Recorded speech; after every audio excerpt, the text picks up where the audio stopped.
Rise and grind, rise and grind, rise and grind. This is your boy DJ's Raw and Cut Truth. Give you that raw content that you deservedly need. And all I want to say is free DKM. The brother has been excellent on YouTube. And before I came here on live today, I had a pleasant conversation with DKM. And the brother was bothered by the situation, but I advised him this is only the beginning. This is, um, this is not the end of the world, and something good will come out of it. I mean, we talked for like an hour or so, but it was a pleasant conversation. And let me all tell you what happened. Uh, the legend CJ said, "What happened to DKM?" DKM is suspended for a little over a week. Um, he did a unique type of live stream where he kind of played the game a little bit on his live stream. I believe it was the Pelicans game or the Pelicans or Hornets game. He tried to do that on live stream. They banned him. Um, I love YouTube. I love speaking with you guys, but some of their policies, man, some of their policies are just not fair. Uh, you can't even for a couple of seconds stream a game. And all DKM wanted to do was give the people what they wanted. That's all they wanted to do. Nathaniel Oliver says, "Wow, that's corny." Yeah, that is corny. He says it was just a small clip of the game. Exactly. That's all it was. And they suspended him for it. Now, I'm not trying to act like a conspiracy theorist, but if you look at DKM's videos, the last 7 days, he's been on fire. And all of a sudden, his channel is still going, but he cannot do any videos. He's suspended for over a week. And you know what that means, right? Somebody in the YouTube community, or because I know it's not a regular person. YouTube, when they get a flag from someone that's a subscriber, they kind of brush it off. People flag me all the time, but they brush it off because it's a regular person. When it's a YouTuber, they take it seriously. And I'm not trying to sound like a conspiracy theorist, but I think a hater who is a YouTuber was probably flagging his stuff for that small clip and ratted him out. If that didn't happen, I truly believe that DKM would not have been suspended. Somebody probably flagged him. Yeah, that's true. That somebody was a YouTuber. I know for a fact. Trust me, everybody flags somebody, right? And sometimes people flag people just to troll them. But when a YouTuber flags another YouTuber, they tend to take that seriously. Joey says YouTube be bugging. Yeah, they don't want no brothers getting money, man. They don't want no brothers getting money. And DKM was on fire this week. On fire. 500,000 on each video. 500,000 on each video. Nathaniel Oliver says they are messing with bro's money. Yeah, that's exactly what they're doing. See, here's my unfiltered mode right now. Here's my problem. And again, before I say what I say, I thank YouTube for giving me this live stream. I thank them. But I got to keep it real with all you guys. What they did was some fuck shit, man. That's exactly what they did. They did some fuck shit. And they try to screw with this man's money. And I don't have respect for that type of bullshit. So what I want everybody to do, and after this stream, of course, um, ways you can help DKM is by every video, even if you've seen a video in the past, just go and look at it for like, it doesn't have to be the whole video, but it could be a couple of seconds. Like a video that you didn't like, make sure you go to his site, like all of his stuff, keep the algorithm going. Trust me, if you do that, when DKM comes back, he's going to send out some classics. I'm telling you, when DKM comes back, he's going to have some videos that are going to blow you away. CA3's in the building, man. Shout out to CA3. Subscribe to CA3 Sports Talk. The brother's a real one, especially if you're from the 313 Detroit. He knows his basketball. He's a good brother. Island James says, bless morning, brother. You too, my brother. All praise to the Most High. Joey B says, you guys are always 100. I enjoy your content. This is why this other YouTubers be hating on progress and success. That's the number one problem in YouTube, hating.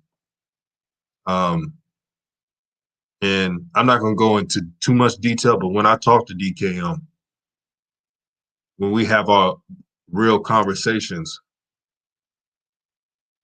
he will always tell me, DJ, man, you're one of the few people, and there's other people we all subscribe to, you know, like AB, me, AB, Fahara, Inside Sports Angle, you know, those guys, 313.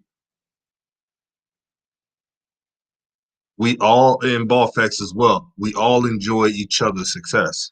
So when we see one person win, we think we all win, and that's synergy.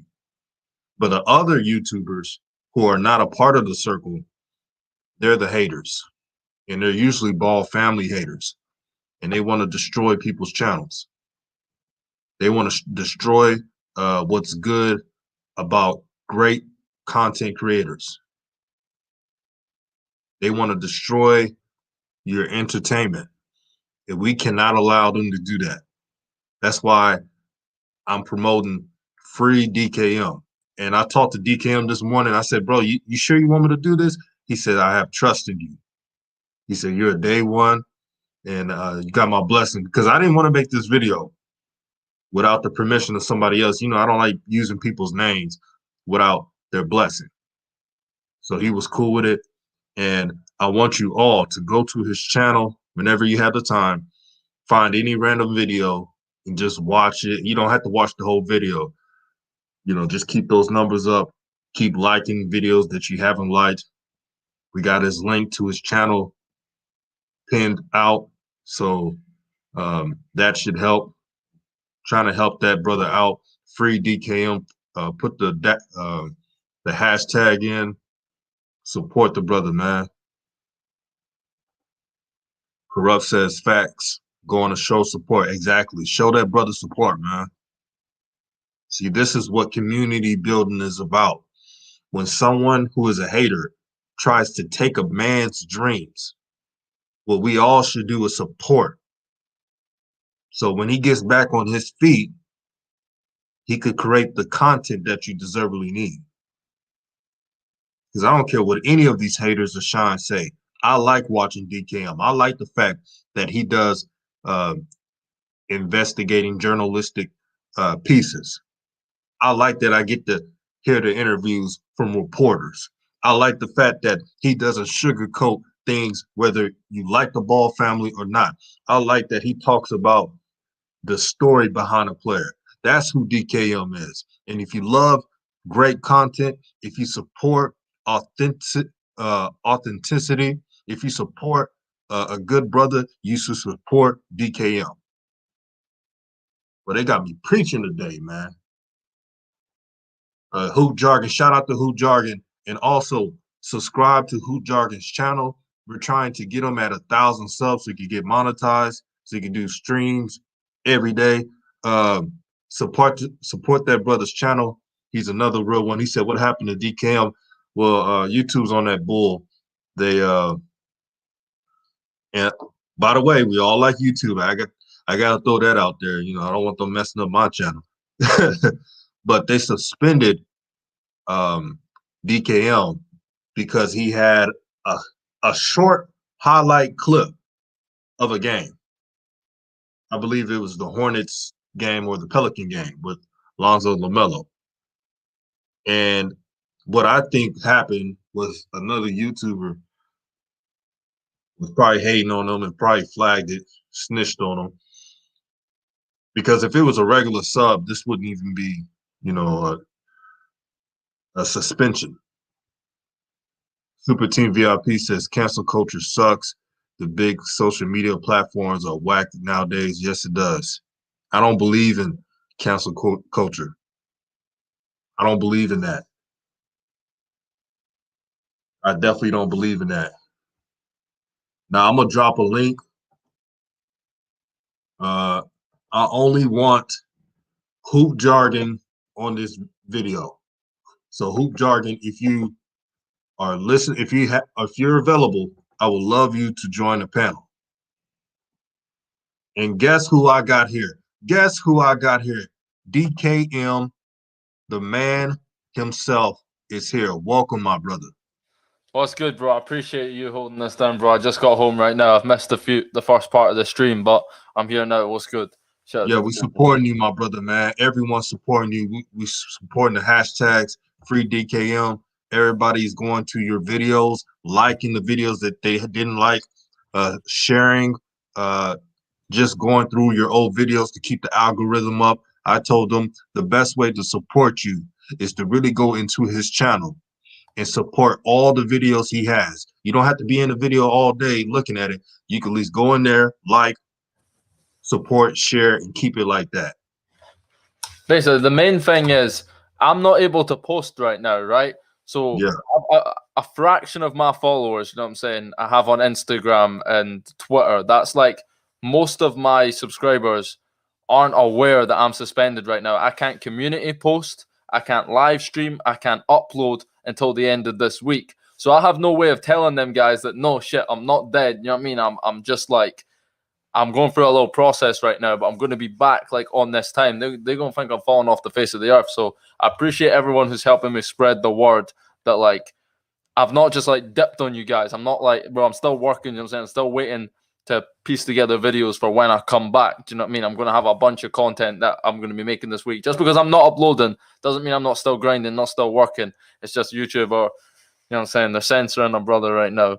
And, yeah, that's that, bro. Appreciate the support and for real, everyone. Just a little free DKM comment on some of my other videos. We go a long way.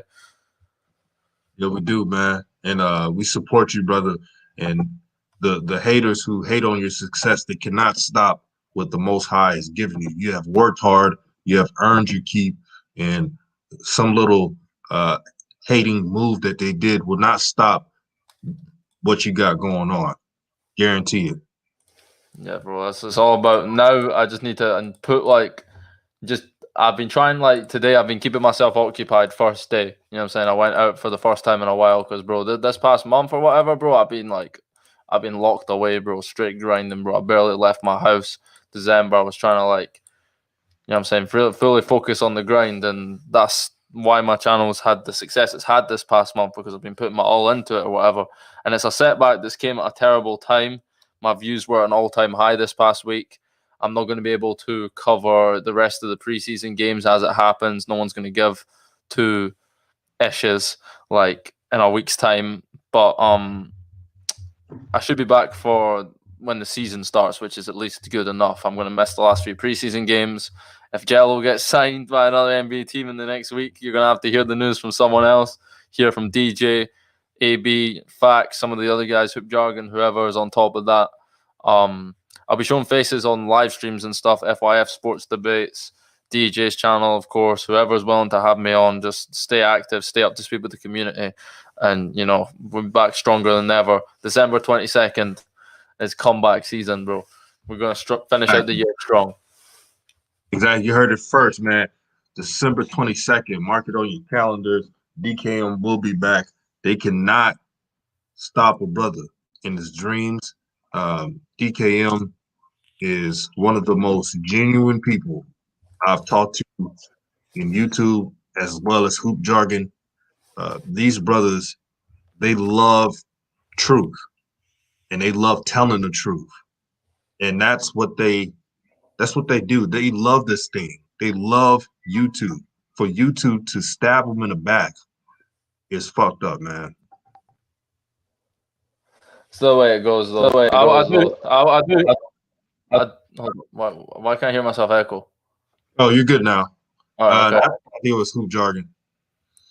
I do hold myself accountable to some degree. Do you know what I'm saying? A little bit of it was I shouldn't have been. What I was trying to do was I was trying to make sure people could watch the games and stuff. I knew there was some risk that came with what I was doing with those live streams or whatever. I didn't think it would come. Like, I think maybe I thought worst case scenario they'd shut my stream down. You know what I'm saying? I didn't think I would get a week suspension with no uploads, but at the same time, I got to remain positive because it could have been 2 weeks, it could have been a month. They could have shut down my channel. Obviously, it is a setback, but I'm going to be able to recover from it. I will recover from it. I'm going to grind twice as hard to make up for it, and it's opened some new opportunities this week. I'm going to try and make videos on my football channel. My soccer channel. I've been trying to make the time for that these past few years, and simply because I've been so focused on my basketball channel, I've not been able to do that. So that, in a way, could be a silver lining that I could get some uploads out on there, put out some content there, and of course, I'm still going to be making the videos, bro. I'm hoping. I don't know if I'll be able to get out in time, but I'm hoping to have a massive project drop first day out, December 22nd. Like, I'm not going to come out here with no, like, bang average video, first video back. I want to come back with a banger and let the people know that we're serious about this comeback in 2021.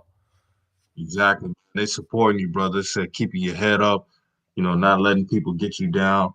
I'm proud of you, DKM, man. I mean, you're rising, man. You're at 141 plus subscribers. And that's all due to hard work. You literally barely get sleep. Literally. Bro, I've been sleeping like 2-3 hours a day this month. I ain't been leaving my house, bro. I've been sitting there, like, most of the time, like, I've not been going to sleep, like, turn off my light and shit, like, cuddle myself up. You know what I mean? I've been sitting on my laptop and I will pass out and I'll wake up in the morning in my tracksuit, fully dressed. Sometimes not even brushing my teeth. Do you know what I'm saying? Like, as nasty as it sounds, bro, that's how locked in I've been this past month. Like, I spend like 5-6 hours on a video and I'm be making 2 or 3 of them a day. Do you know what I mean? This whole month I just wanted to be more locked in than ever.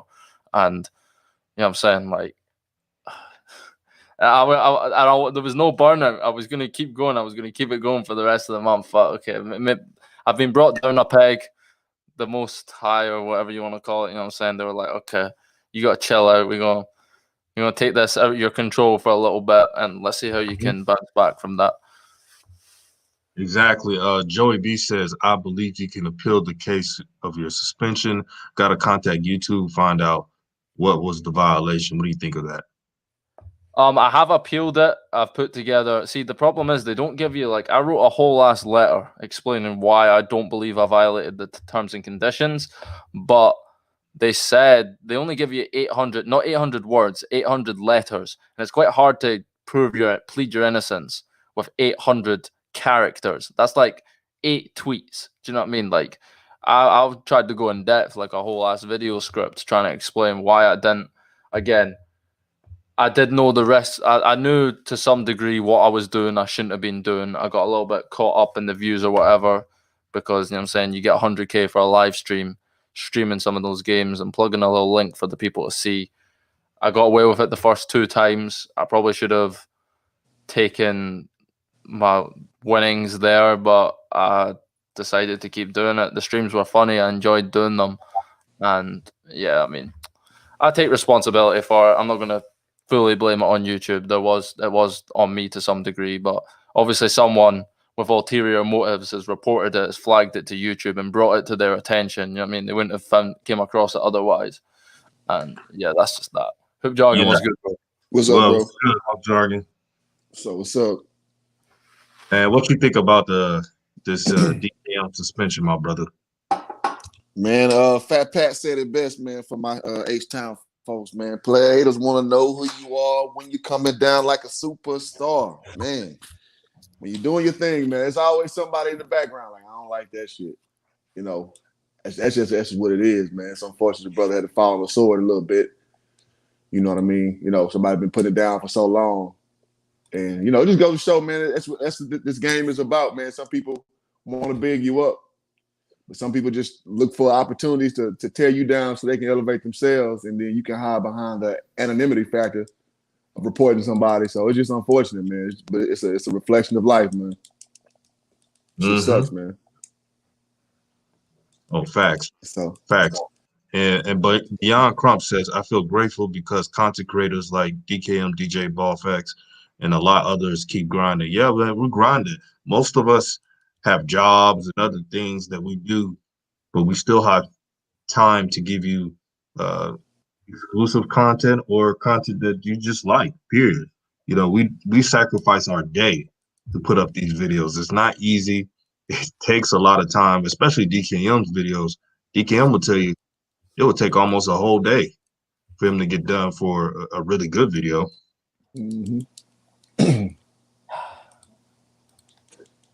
That's tough, bro. You know what I'm saying? Like I said, the timing of it isn't great at all.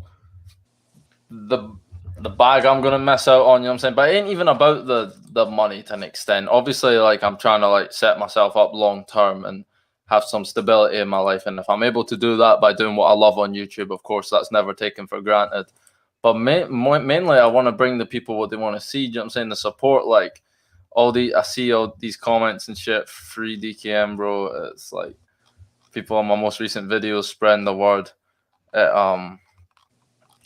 Man, it's appreciated. Like, and there are people like Hoop Jargon was saying, like when they see you up, like I feel it's no coincidence this happened, like at the peak of my YouTube career views wise. You know what I'm saying? Like, this obviously was a big week for Triple B's. Every content creator has seen their numbers rise. The people that have been putting in the work.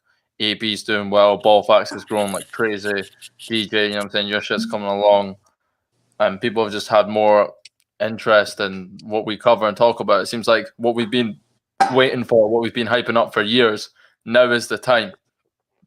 But I'm going to be back for when the season starts, and it would have been a bit of a blow if I would have missed Melo's debut and Lonzo's debut. I mean, I'm going to miss the last two preseason games and any news that comes out from now till then. We're already like 14 hours into the suspension.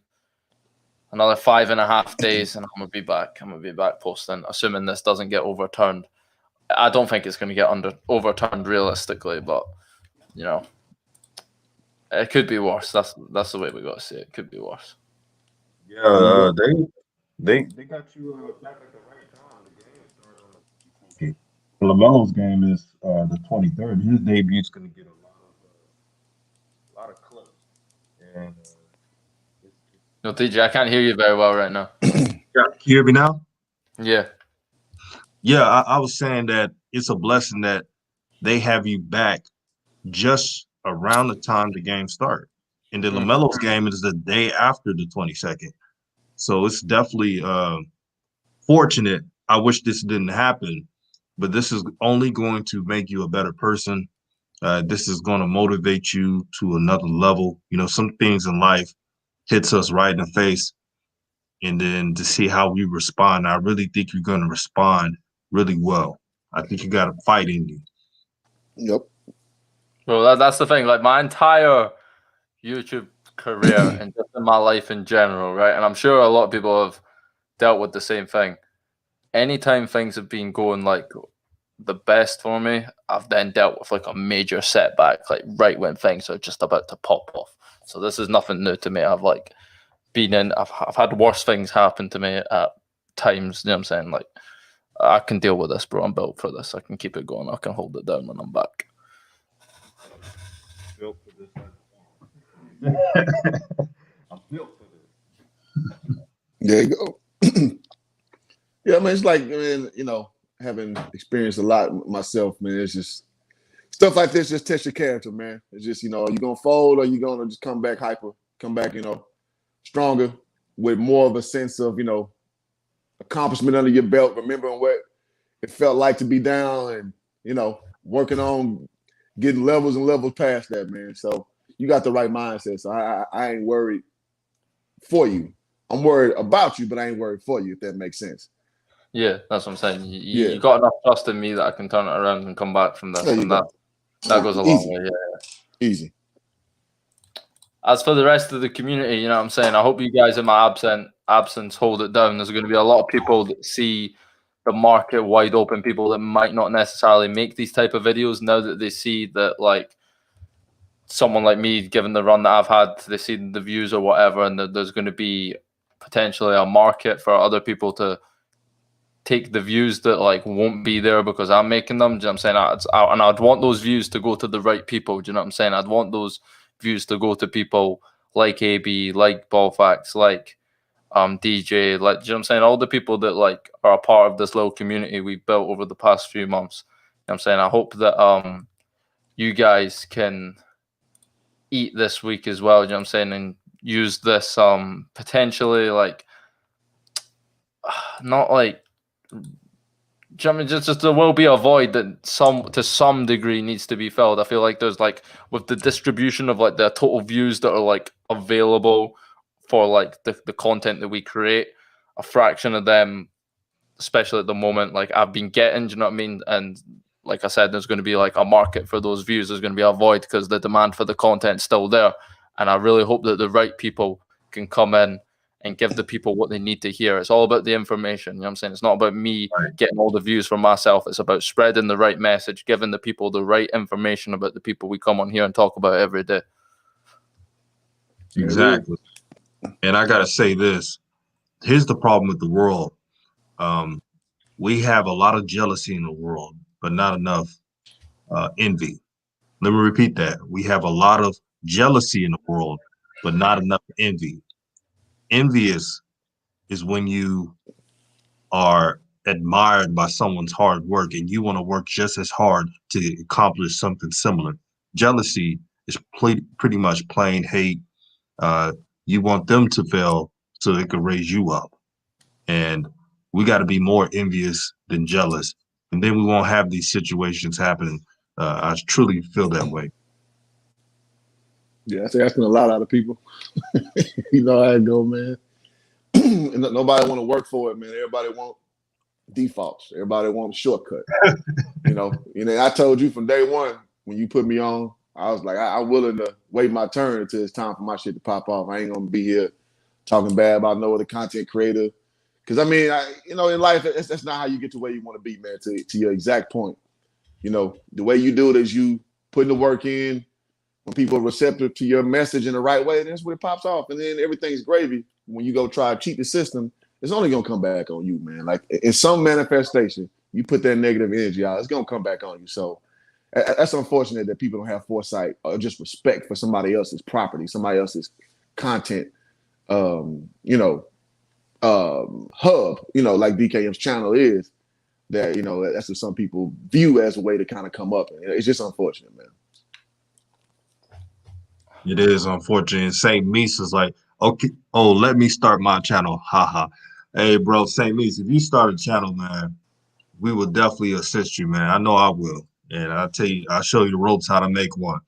Because you definitely have a knowledge of sports. And I respect your opinions, my brother.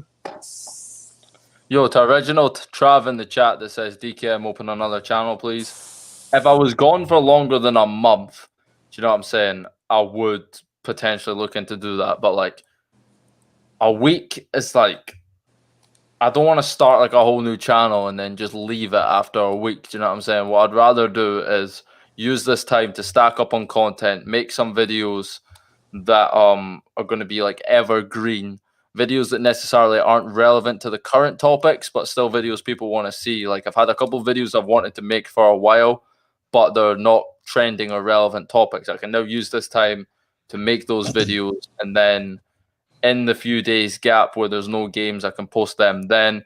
And what will happen is when I come back, I will still be making video because these videos will be made this week.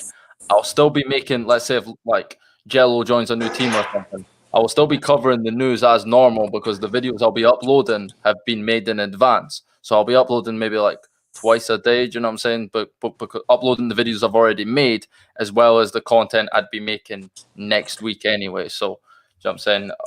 I'm just fingers crossed it gets overturned, you know what I'm saying? Hopefully I can come back sooner. It ain't ideal. I'm waiting on an email back from YouTube.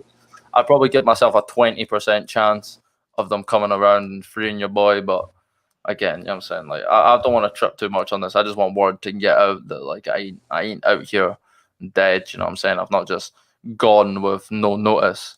Like I'm still in here, still grinding, still putting in that work, and I'm gonna come back. Exactly, man. Same me says, no, I like checking y'all channels. Yeah, that's cool too, man. You're always welcome, brother. You can do both, brother. Exactly. I still got time to watch all the boys, and I still have time to make up you know what I'm saying, make the content that I do. I'm gonna be honest, man. Like I came from just being a fan of I think the first channel I watched was DKM, then it was Ball Facts, and then like right before the pandemic, I got real heavy in the DJ's channel. And so I mean I've had my YouTube page for over 5 years, but didn't really do nothing with it. But once the pandemic hit, I saw and Kobe passing too was like, all right, man, it's time to stop talking and just do it. What you said you want to do forever. I went from being a YouTube just casual user to like somebody putting out content, man. So it's not as hard as you think, bro. It's gonna be a little it's disheartening when you start off because nobody gonna be watching your stuff. But when you keep putting stuff out, you talk to the right people, man.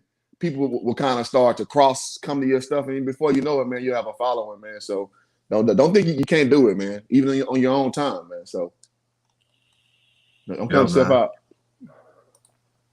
That's facts, bro. That's some real shit. Joey B says DKM editing skills are outstanding. I enjoy his videos, and I want to thank you, DJ, for allowing me to be on one of the live streams last week. Man, you're always welcome. When I made this channel, especially when I started doing live stream, I wanted to have something where it's like an open community. We could be ourselves, but we could be respectful at the same time. We don't have to be belligerent. We don't have to cuss out people's name. Mm-hmm. We could just be adults while having fun, and that's what I wanted this channel to be, fun. There you go. That's real, bro. And I like how DJ came out on fire, man, after the protests and all that stuff. And I know you stepped out for a little bit.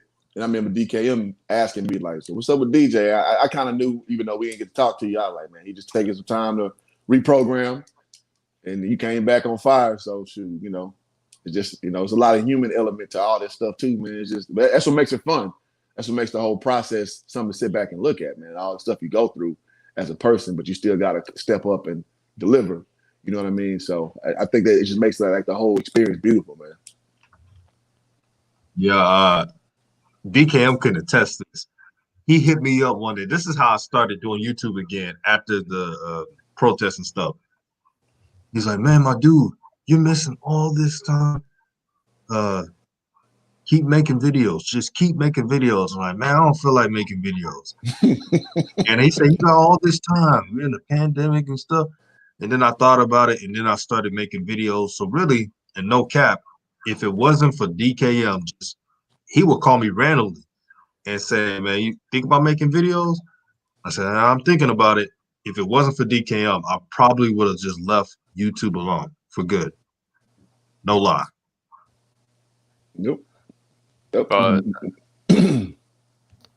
ahead, bro. Glad I've been able to have that impact, bro. I'm saying because you know what I'm saying what I like about you two guys, you know what I'm saying, like we had them late night calls all through the pandemic and stuff. Like you two weren't like rolling with me or whatever to try and like get put on or anything. It was never asked to like, yo, try and like be on like my channel or never trying to like use, because there's a lot of people, you know what I'm saying, like would try and look for their own benefit in like another person, but with you guys it's like real like a personal, you know what I'm saying, like positive relationship, you know what I'm saying, and that's hard to come across on the internet from across the world. You know what I'm saying? Everyone got an agenda these days, and it's hard to find genuine, pure people. Yep. DKM will call your ass at all times of day. I enjoy it. I enjoy it. Shit. That boy call you at a random time, man. I'll be playing the game and shit. We talking about some. What shit we talking about? DKM, you potentially like move to California or something like that. Yeah, we was talking about, and you were saying I was gonna have to marry some like. Oh, you talking about some random white shit, American woman? We talking about some random shit, man. But it's just about that camaraderie building, and that's what makes it like even easier to work with people. And again, without an agenda, like I tell people all the time, man, I make 6 figures doing what I do, outside of this. So I'm not here like for a money grab. I mean, I do want to be. I mean, it's a capitalist society. I want to keep making money. So, I'm not forcing the issue, man. I'm not gonna try. Oh man, I gotta DKM so people watch it. Like, man, if you want to get on, cool. If not, it's gonna be me rolling. It's not a big deal. I like a lot of people do that shit. And I think DJ, the first one to kind of show me that type of mentality. You know what I'm saying? So that's something I've always respected about this. The trendy as we call ourselves. You know what I mean? That's exactly. And God of Blackness donated $5 to Super Chat. Thank you, my brother, and thank you for supporting the channel. Make sure you subscribe, brother Hoop Jargon. And if you haven't subscribed to DKM, subscribe to his channel anyway. I appreciate the support. And what you said, brother? Yo, I was just gonna say, right? Yo, can you hear me? I hear you. Yeah, I hear you. Yeah, but basically what I was going to say real quick, I pretty much got everything that I needed to get off my chest on the stream. I'm going to go eat now, get my tea, you know what I'm saying? You guys say I got to put on some muscle, right? So I'm trying to do that. I'm trying to eat right. You know what I'm saying? trying to get like Mellow, you know what I'm saying? Put on some weight so I can take it to the basket and not get bodied by the bigger defenders in the YouTube community, the big boys that are banning me and shit. So this dude right here. Anyway, guys, so I'm going to be back December 22nd instantly on the main channel, DKM. If you haven't already, you know what I'm saying, shoot your man a little subscription. Be much appreciated. We put in that hard work. I got 2 of my guys right here holding it down as always, DJ and Hoop Jargon. They put out some raw, authentic, real content. So, you know what I'm saying, you guys are already here for DJ, but for Hoop Jargon as well, he's worth a subscription coming up in the game. Be back to December 22nd, better than ever. Multiple uploads a day to close out December strong. Keeping positive. Going to use this time to get right. And of course, I appreciate you guys for letting me on and saying my piece. All right, man. We're going to still keep going on with this stream. I have my brother Hoop Jargon in. Thank you, DKM, for joining the stream. We support you, brother. And, go lift the weights like he said. Bro. I'm out here, bro. Peace out. You too. Lift them weights. Don't let them weights lift you, man. Yeah. Let me read. Nathaniel Oliver says, while we got you great YouTubers here, what do you think about last night? I'm glad you asked that because I was just going to get to that segment after DKM left. What I enjoyed about last night was the process of LaMelo Ball. And Hoop Jargon could attest to this. He shot 6 free throws, made 4 for 6. 4 out of 6 free throws. That's impressive. And he's barely playing. He's coming off the bench. And he doesn't have a high usage rate. So the difference between Lonzo and LaMelo, LaMelo likes to be in traffic. Lonzo likes to be in space. Yeah. What you think, Hoop Jargon? That is, man, you should put that on a t-shirt. And I'll go even further, man. LaMelo, so you can see the difference of them being creators with the ball in their hands. When I watched Lonzo last night, I'm not gonna lie, man, I've been a big Lonzo fan forever, and I still am. I'm getting a little frustrated with he got the same little setup. He won't take nobody off the dribble and go get some of that action in there. Like LaMelo does it like damn near every other play, whether he's passing out or not. He's looking to get into the teeth of the defense, man, and that's going to be a big difference between the two. And I forget who it was, man. Somebody hating, they were saying that, oh, LaMelo don't want that contact. I'm like, well, you clearly don't watch him play because he goes and gets contact a lot. He doesn't necessarily power up on people. He absorbs contact and readjusts and finish kind of like how Kyrie does. He does that a lot. So I saw that, yesterday I saw him being more aggressive. I saw the 3-point ball falling too. I thought that was a big thing as well. So, all these little things that people say he can't do, he's showing, in short quarters, he only played 20 minutes, that he can do these things. And so I think it's good how they roll him out slowly. So you're not overwhelming him and putting too much on him when you got 1,000 guards anyway on Charlotte's team. So I like what I saw, man. And Zoe played, Zoe looked like how he did before the bubble. Not necessarily when he was on fire, but just when he was looking like a everyday starting point guard for that team. Kind of deferred to Zion a little too much, in my opinion. Missing too many threes. I think he missed like 7 threes. But, he still finished with like 12, 6, and 6. That's what Alonzo's stat line looks like. So I think they both play well. I got more optimism about LaMelo as it currently stands right now. Yeah, as you can see with LaMelo, when LaMelo plays with the top 7 guys on the roster, right, his efficiency is up. Better plays. They were talking about the plus minus. The plus minus really came about. The dropping of the plus minus came about when he was playing with the third team. I was saying to myself, don't be putting LaMelo with these scrubs, man. I understand 1 through 8 of the roster, but I don't want to see no player. I don't want to see him with no busters dropping the ball, not hitting his shots, not hitting the ball back to him, being selfish. I don't want to see that.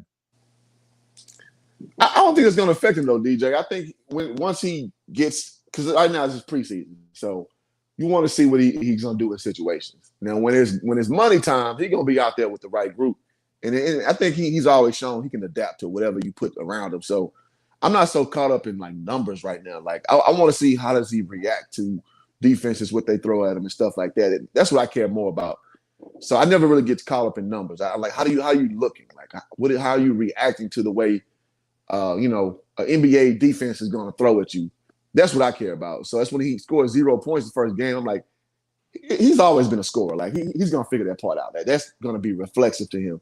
How is he going to deal with the pace of the game? How's he going to look on defense? Is he still going to be able to distribute? Can he still rebound on this level? That's the stuff that's going to translate past his natural skill set, which is going to be scoring. Like he's going to find a way to get in. So that's what I look at when I watch a preseason game instead of a summer league game per se, because it's about to be the real thing in about 2 weeks. So that's kind of how I look at the process. Yeah, GW says ESPN refused to talk about the Pelicans preseason.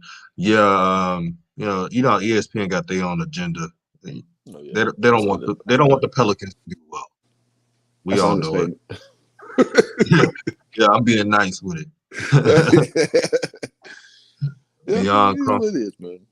Says, what's his channel? Not DKM, not DJ, the other guy. Well, this other guy is the real deal. This is Hoop Jargon. And just go on Google search, put Hoop Jargon. Not Hoops Jargon, but Hoop Jargon. DJ used to be tearing my shit up back in the day. And you'll see the raw, uncut truth that you deservedly need. He'll give it to you. He has all the content. He has all the just the videos that you can relate to. And that's why I like watching his vids. Appreciate you, bro. Already. DKM says, Giannis signed the max. I knew that was happening. I knew he wasn't going to go to the Lakers or any, I've been hearing all those rumors. He never let on that he's about that, though. He's always said that he wants to go through everybody. So I don't know why they would say that. Exactly. Sharwood Johnson is like, the same energy he has for tattoos he needs to have for his shot. He's not confident. Zoe, that is. Well, the problem is, though, is not the shot. I think the shot will come. His form is a lot better. He shot 38% yesterday. His problem is he gets too shot happy. He shot more threes than twos. And for the Pelicans, he can't be doing that. Now, everything else was great. He's improved. He's more assertive. He just got to do a little bit more, and he'll be fine. Mm-hmm. Lonzo got to be the glue that holds that team together because they got a lot of offensive talent with B.I., with Zion, obviously. And now you got another rock of a player in Steven Adams. So I think that was a very, very good move of just solidifying that team and getting them. Well, let me say fortifying that team. Let me say that. Because with the undersized Favors last year, It just was like an Olay to the basket all the time. You know what I mean? So Zoe just got to be the glue that holds all that stuff together, man. Like, so all the Supermax contract prognostications we had, we got to kind of let those go. It's not going to happen with the way that team's made up. Zoe got to be Draymond Green, basically, for that team. He's not going to be the superstar. Like, we can go ahead and hang that up. So now that I have, altered expectations for him, but Zoe got to be that guy. So if he's going to sit there and play in space, he got to knock them threes down, man. You can't just be shooting, 25%. And we can't blame him being young no more. Like, this is year 5 now. Like, this is money time now. We can't keep making the same excuses no more. I'm not going to do it no more. So, so it's time for him to come on with it now. So, this is year 4. Year 4. Year 4. So I might give a little bit. Yeah, time is now, man. Yeah, that's what I'm trying to get at. No, you on fire, my brother. That's why I got you on here, man. I need some realness this morning. God of Blackness, thank you for the $2 super chat. He says the first alley-oop to McDaniels, he went and body. Yeah, that first alley-oop, man, to McDaniels is real deal. And I like McDaniels' game. One thing I like about McDaniels, just like Miles Bridges and Hoop Jarkin seen this as well, they know their role. They're not trying to do too much. They know they're going to get the ball. They're athletic. And McDaniels reminds me of a poor man's Brandon Ingram. A poor man's Brandon Ingram. Ain't bad comparison. Yep. But yeah, I think this is a Pelicans problem last year, though. Well, not the Pelicans, I'm tripping. The damn Hornets, man, they just, nobody knows who doing what. It just was, free fall. You got a million guys in the same position. So, yeah, man, you having guys who know where to be. I think the Gordon Hayward addition was great because he's not going to play outside himself. He's going to play within the bounds of who Gordon Hayward is. And so I think it's shaping up to be, now I'm not going to say that these guys are going to be knocking on the door of any championship anytime soon, but a stable program where guys know where to be and know what to do, man, is shaping out to look like an actual basketball team. I guess it's an overarching point I'm trying to make. I know it sounds kind of like elementary, but at the same time, there are a lot of teams that struggle with this, having an identity. So I think they're moving or trending towards having an actual identity that's going to produce like fruitful results in the future. Exactly, man. DKM says that Giannis signed the Supermax, the 5-year extension. I'm not surprised a bit. He deserved every penny, too. $228 million. Deserve every penny.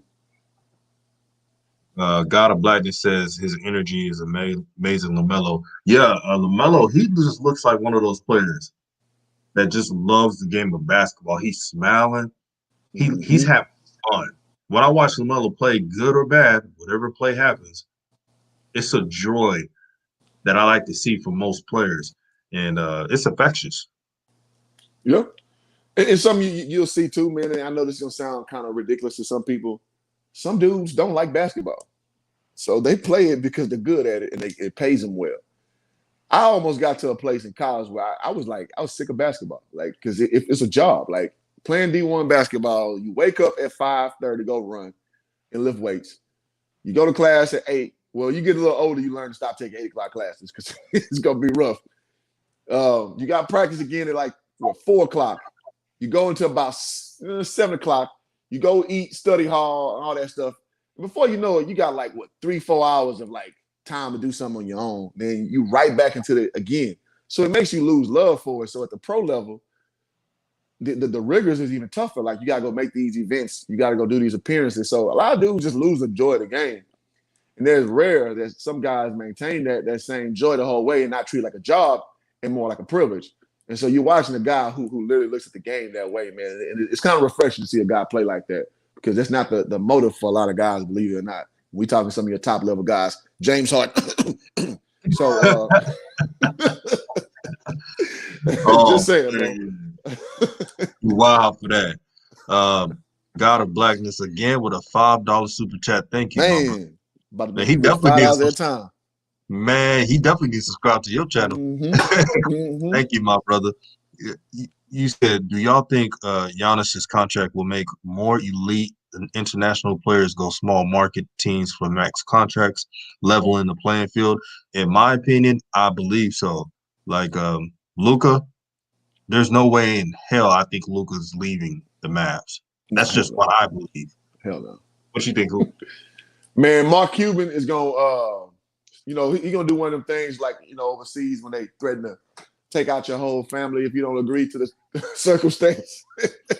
Mark Cuban gonna put a hit out that boy whole family out there in Latvia, man. Luka even halfway decide to leave, bro. It ain't happening. Or Serbia, I think he's from. Serbia, I'm sorry.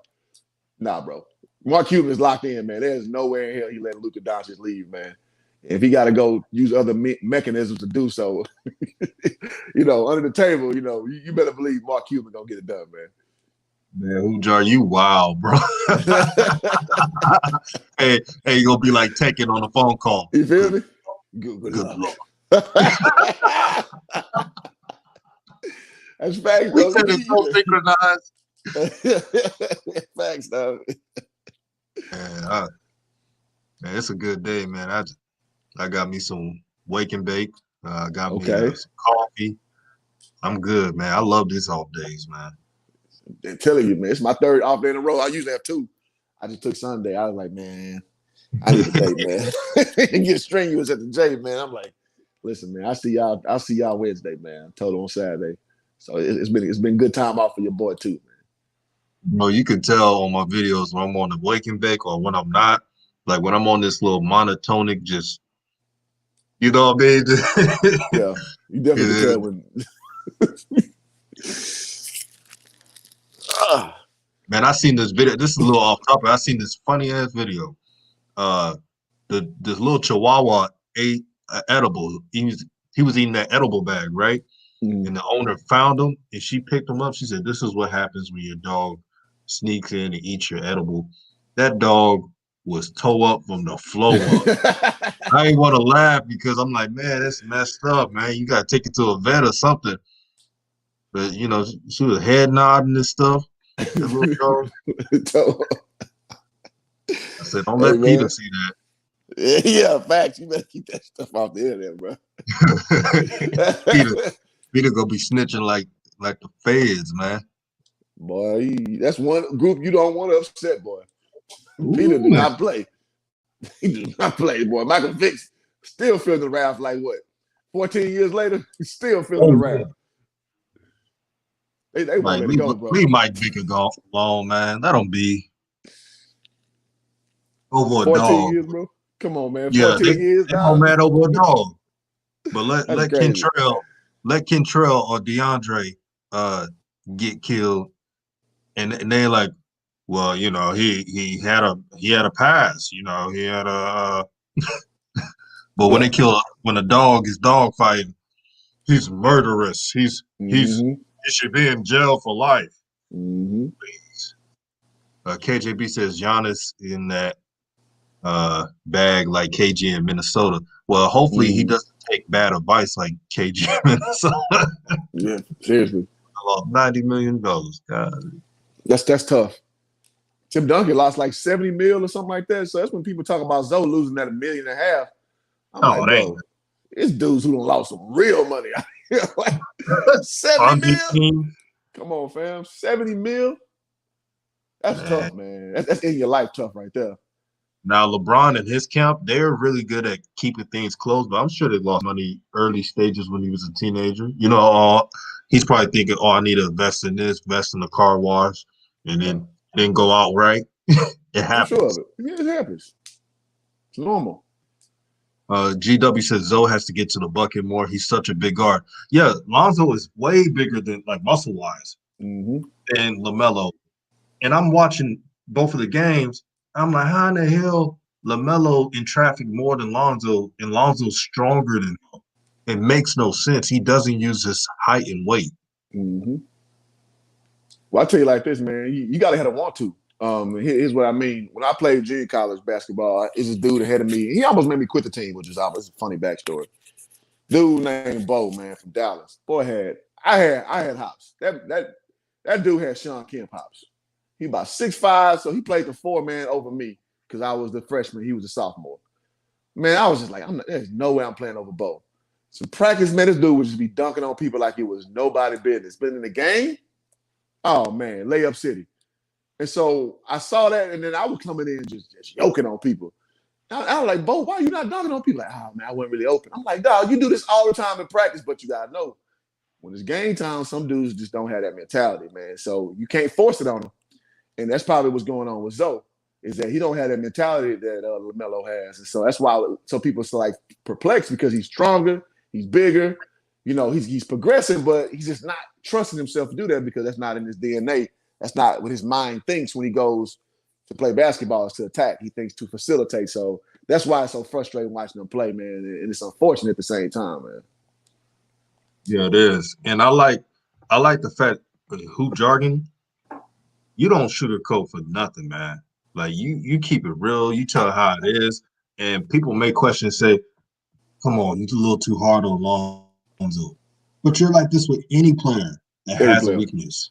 Yep. You was like that with LaMelo. Oh, he needs to defend this a certain way. He needs to stop getting caught under the screens. You said this. Yep. So it's fair. It's not like you just critiquing Lonzo. They think we're just critiquing Lonzo and never critique LaMelo. They definitely don't listen to our videos. And they damn sure don't want to hear when I get on Jello. I'm like, I like the kid. You're a little too hard on Jello, man. I got called a hater the last 3 days. I'm like, how am I a hater? I'm just telling you the real. Yeah. And Shard Johnson, let me answer this real quick before I stay on topic. Shard Johnson said, must be nice to be on vacation. I'm still working. I'm not on vacation. I'm just off. Hoop Jargon know my schedule. I work from 3 to almost midnight on, Tuesdays through Sundays. Not Tuesday, Wednesdays to Sundays. And the morning time is the only time I have the open schedule to do these live streams. So that's why I've been doing live streams every day in the morning. Yeah, you be on it, bro. But back to Jello, man. Man, that's the one dude we can't even criticize. We criticize Jello. It's World War III. Teflon Don. Man, he got a big fan base, man. Teflon, man, you can't say nothing about Jello. You can't say nothing, man. Was you on the stream? I was on DKM stream, and the dude with the hoodie on, man, was just going wild. Was you on there? No, I was not on that stream. Oh man, Buddy was going, man. He's going nuclear, man. He was saying he better than Zoe and Melo, and I was like, bro, what example do you have of this, man? Well, we ain't seen it yet. I'm like, so okay, so you can say that about anything. Like, I've never played the NBA, so I can say, well, if you put me out there, I'll be better than both of them because I ain't got no film. Like, you can literally say that about anybody who has not played in the NBA. That's not a cogent argument to discuss who's a better player, man. For real, man. I hate when people try to disrespect his brothers by saying, oh, Jello, because he can shoot better, he's the best one. Come on, man. Here's the crazy part. I hate when they do this. If LiAngelo didn't steal in China, he would have been drafted. He wasn't even in the top 100 preseason, and he came off the bench from UCLA. Thank you. Now, we're rooting for Jello, but come on, man. Let's be real. That's why I said, like, he didn't even start for them. Like, so you can't. And so the discussion, I think it was on AB's channel. AB be getting beside himself sometimes, but you know that's a homie. AB was saying that he would have been better than Klay Thompson. I'm like, Klay Thompson was a 2-time Pac-10 first teamer. Klay Thompson, he had a record for like freshman, I want to say points or something like that. He put up like 14 a game as a freshman. Something he did like that. So I was like, no, he played in the same conference, and well, he's also a more highly touted high school prospect. And then the conversation shifted to like, well, he was better. LiAngelo was better in high school. I was like, no, he wasn't. Klay was a 4-star kid. LiAngelo was a 3-star kid. So like at every level, so you can't make an argument that LiAngelo Ball is gonna be better than Klay Thompson until you see it. So, you know, it just kind of goes how that, you know, the fandom can kind of get ahead of you when you really like a guy, when you're not being pragmatic and looking at it the way it's supposed to be looked at, man. Man. For real. Zozo says, I'm gonna keep it real. I think Zozo's talking about Lonzo. I'm gonna keep it real. I didn't see progress yesterday. If anything, I've seen him get better at things. He's already great, which is he's getting his teammates in the right position. I love that. Yeah, I saw it too. Like I seen him get better, but there's another level Zoe can go to, and I'm not trying to like put Zoe at a pedestal, but you see him with that frame, and he's stronger. I'm like, Zoe, yam it on these people, man. For real. He's being more assertive. I give him that, but you can't just settle for threes. Like, you can't just want to be. Oh, I want to be in space. Um, Me and my brother, 313. Shout out to 313 JMO. Make sure you subscribe to his channel. We used to debate about this all the time because 313 would tell me, well, Alonzo's a perimeter point guard. I said, there ain't no such thing as a perimeter point guard. There's a combo guard, a pass first point guard, a Yeah. selective point guard, but I've never heard of a perimeter point guard that always shoots threes and twos. Not in my world. Yeah, I mean, that's more or less that's a product of circumstance being that you don't go out to be a perimeter point guard because basically that what that translates to a third or fourth option. So that's not necessarily a thing. That's just kind of what he's been devolved to, which is not a good thing. You want him to be more of an assertive facilitator because that, like you say, that's an actual skill set. A perimeter point guard is just like a get out the way guy. It's like I think of like Mario Chalmers. I think of like a get out the way guy, like fourth option. It's your time to do something when your number's called, and I don't think that's necessarily a flattering way to say a position for a guy who plays point guard. You don't want him to be a quote unquote perimeter point guard. You get Chalmers on in the Pelicans. Get out of my way, though. Exactly, nah, bro. That's not what we want for him, man. Shara Johnson says he's not aggressive, but I feel like the youngest is because he's been playing up his whole life, so he had to have that dog in him. Absolutely. Did you see when LaMelo was getting taught later in the game, right? He shoots a three in the corner and he talks shit right back. Mm-hmm. Man, that's why I root for LaMelo, man. He got that dog in him, man. Mm-hmm. I like that. Yep. He talks big shit to him. He a dog and he's controlled too, though. Like, so, some people go overboard with the dog thing, in my opinion, and i.e. Russell Westbrook, who I was gonna put a video out and YouTube was hating. They didn't let me upload the other day and I had to start over, so I'm pissed off about that. But on the other things, sometimes when you're too much of a dog, you're not a thinker, you're not cerebral.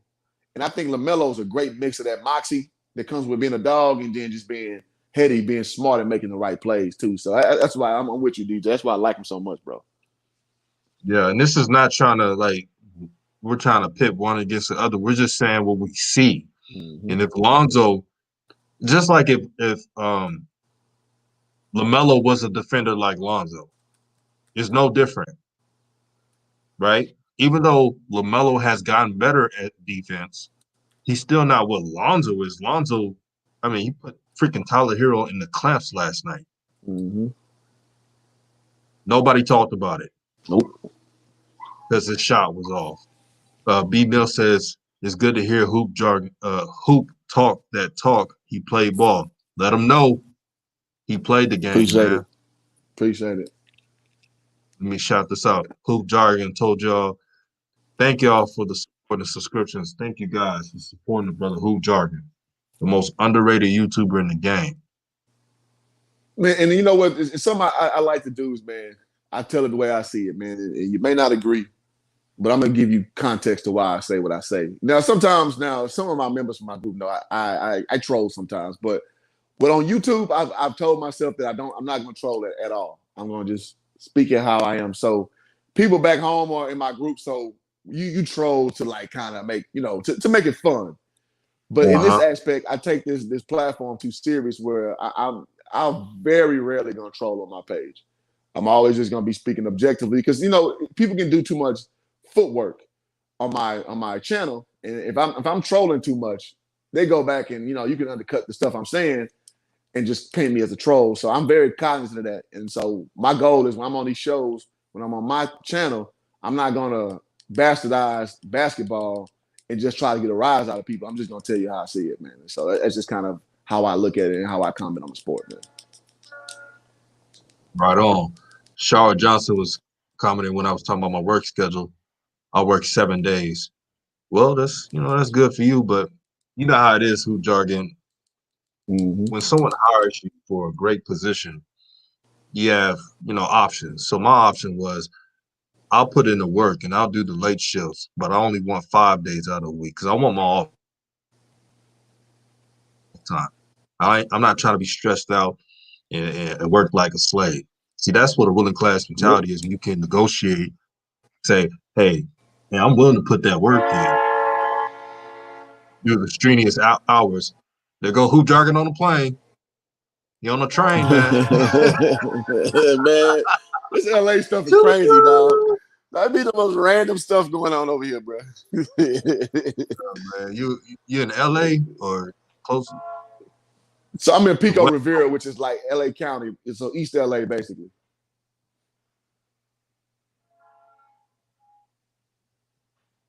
You hear me, brother? Yeah, I hear you. Yeah, I'm in East LA, basically. So the man, I definitely gotta.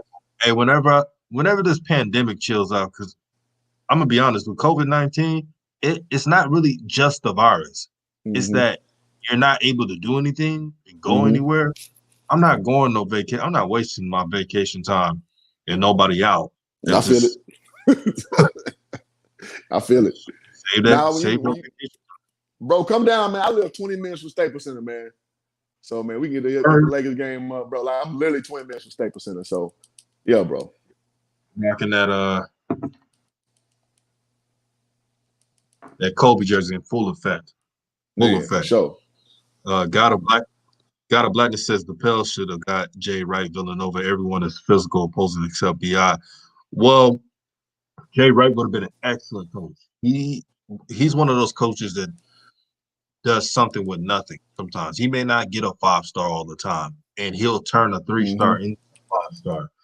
But Stan Van Gundy impressed me by giving Lonzo minutes in the usage rate. He actually gave Lonzo a really good number of a usage rate. The only problem with Lonzo is that he didn't attack the basket enough. That's the only problem. But he did give Lonzo a usage rate. Yep. I think he's probably just beaten down from all these coaches, yanking him and start him. So, he probably got to reprogram his brain. You know what I mean? It's going to take time. So, it's good. I mean, coach holding up his end of the bargain. So, again, this year, I'm reining back on the excuses for Lonzo, man. It's time for you to show what you had this potential at UCLA, what you had at Chino Hills. It's time to see it now, especially with your brother. He's going to be dazzling people, man. So, I'm not going to be holding. I'm taking the training wheels off Zoe a little bit with my critiques. It is what it is. Exactly. God of Blackness says perimeter defender Zoe. Yep. Zozo says, I'm of the minority that thinks Jello is good. I don't see all the 15 players of the team being better than Jello. I could be wrong. Here's the thing, Zozo. You may think Jello is better than some of the 15 players, and that may be true. It may not be true, but those 15 players are guaranteed contracts. And unless someone plays so horrible that they'll be cut, that was not going to happen. I've been saying it. Hoop jargon been saying it, and I've been hinting it because I know how the fans are. They love Jello. I got to keep it real. So you can't really go out and say, well, there's not really a good chance Jello's not going to make it. I'll say, if Jello gets cut, this is what I said. If Jello gets cut, he still is a winner in life. I did that for a reason. Yeah, that's what people don't get, man. It's like people put so much stock into like being a professional athlete, and when it's like you're in the 1% of 1% of hoopers. So obviously everybody won't make the cut, man. Some people think it's just easy as plug and play with a guy you think was good at whatever level that you want to put him at, whether it's college or like overseas. You think that, okay, just because I like this guy, why is he not here where he's supposed to be? And we understand the process is a lot more stringent than that, man. Like, dude, like he's going up against Mr. Basketballs of literally 50 different states that get pumped into the league every year. He's literally going against 5-star guys that get pumped into these programs. They get pumped into the league every year. And there's only 15 guaranteed spots for 30 teams. You do the math. That's 450 people who can be in the NBA. And these older guys, look at Vince Carter. He didn't want to let go until he couldn't go no more. Right? So you got to understand the whole symphony of talent that's in there. And you may like your guy a lot, and he may be really good, but NBA good, storyline good, guaranteed contract good, all those things play into the whole sum of the whole, man. So y'all got to consider all those things and not just lock in so much just because you like the player so much. Precisely. And DZ King in the house. He says, shout out to DJ and Hoop Jargon 100. Appreciate Shout it. out to DJ King, DZ King, and subscribe to his channel. God of Blackness says LaMelo looks like Lonzo on that run when he went to UCLA, sending the ball ahead, pushing the transition to light. Yeah. And that's just LaMelo really taking things like he's taking a progression at a steady pace because he didn't really have a offseason because of the rookies. Mm-hmm. They just got drafted. So he's not trying to mess up, which is smart. Mm-hmm. There's another level that LaMelo can go to. I can clearly see it. When you have that eye of talent like most of us have, you see that, wait a minute, when he finally gets starters minutes, he averaged 12 points and barely 20 minutes, and he was barely getting the ball. He was barely having a usage rate. Yep. It's gonna be a problem, man. And he don't need the ball like that. You know, as far as like force feeding him the ball, he's the kind of guy that's gonna run to the ball and go get it too. It's just a little different than Zoe, and that's gonna impact the whole progression. Because Zoe will, if you watch Bi come get the ball, you know, Zoe just been a smart guy. He knows to fill the lane, to fill the gap. So he's gonna go where the empty spot is and go fill the lane. LaMelo kind of dude is gonna run up and get the ball every time. So those little, you know, idiosyncrasies is gonna separate the two as far as how the game shakes out. And again, that's going to be an indictment on the personality types. You know, LaMelo's more of a silly guy. He always got something to say. He's a goofy jokester guy. And Zoe is more laid back. And I can't tell you how much you see people's personalities affect how they are as players, man. It's so pervasive. And it seems like small again, idiosyncrasies, which is minute, but it leads to the whole, man. And so I think a lot of people are going to be surprised at how different they are, even though they have similar skill sets. But those little small things, how it's going to shake out for the whole career standpoint. Right on, man. I'm telling you, y'all getting these gems from Hoop Jargon. A brother that played overseas, he knows this game. He's not someone that's just talking to be talking. Y'all better take my brother seriously and subscribe to his channel. Appreciate it, man. Yeah, Jacob Alex says, I thought Lonzo was a lot more aggressive driving to the basket, but he needs to dunk more. What was up with his three yesterday? He was bricking. Well, Lonzo's problem, the reason why he was missing his threes, there was no balance. See, when Lonzo has balance mixing in the two from the three, he makes his threes. When he doesn't, he misses his threes. If you realize that. Interesting. He's got to mix it up. Can't just rely. If he has it in his head, oh, I'm just going to shoot the three, he's going to miss. But if he has it in his head, well, if I'm open and they're going to give me that shot, I need to take my time and shoot the three, he makes it. Yeah. It shows again about the thinking process of some of these guys, man. A lot of dudes are confidence players, man. When their confidence high, they play at a high clip. Some players, when they get down, man, it's really hard for them to dig themselves out of that hole. You know what I'm saying? And so I think, again, from a casual fan standpoint, a lot of people don't ever assess players on that merit because it's something you just don't really understand. But there's a lot of factors why some guys shine harder than others and some guys do better than others because situationally they may not be where they're comfortable, you know, quote unquote. You know what I mean? And so, yeah, I think that's a great observation for that, bro. Oh, this is a great question by God of Blackness. He says, if you could play a b-ball YouTuber one-on-one, who would it be? A b-ball YouTuber. So I'm 37 now, so my skills have diminished a lot. So I gotta be judicious about what I pick out. Oh, let me see, man. I would want to hoop against 10K Wallace. I know he still get after it, and I don't take young Hooper serious. So I want to see if he got some go. So I would give it 10K. Since he close to my age, I wouldn't mind playing ticket either. So that'd be fun. I know he's a shit talker, and I'm a shit talker too when I play basketball. So I think that'd be fun too. Brother, that was smart. I thought you was gonna say Ticket TV, but I know you're smarter than that. I know we joke with Ticket TV, but he has been active. Yeah. No, I get it. Yeah, that was smart, man. That was smart. I wouldn't play anybody that's active overseas. DZ King says having the ruling class mentality is important. Listen to two brothers embodying the mentality is truly inspiring. Everybody should envision to be like that. Thank you, my brother. We trying every day as black men trying to make $1 out of 15 cents. You know, we're trying to be better than what we were previous years as young adults. Absolutely. RVD Press in the building. Subscribe to my brother's channel. He says, peace, brothers. Peace to you, my brother. All praise to the Most High. Yes, sir. Surprise 623 says free DKM. No doubt, brother.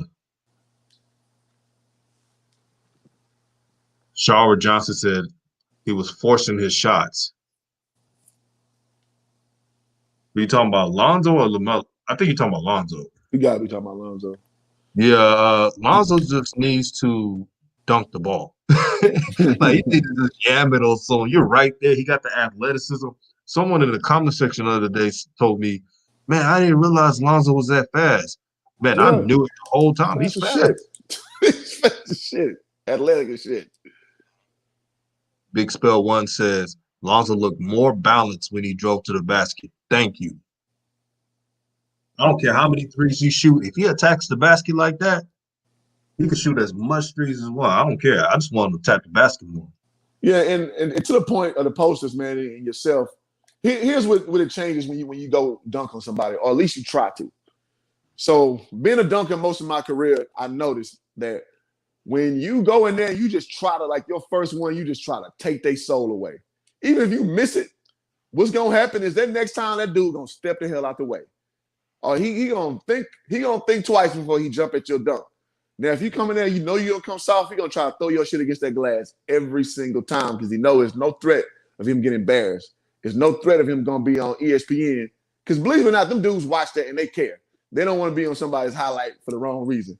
You know what I'm saying? They got brands to protect. They got homies back home, just like we do, us regular people. So they don't want to be on the top 10 and getting yammed on.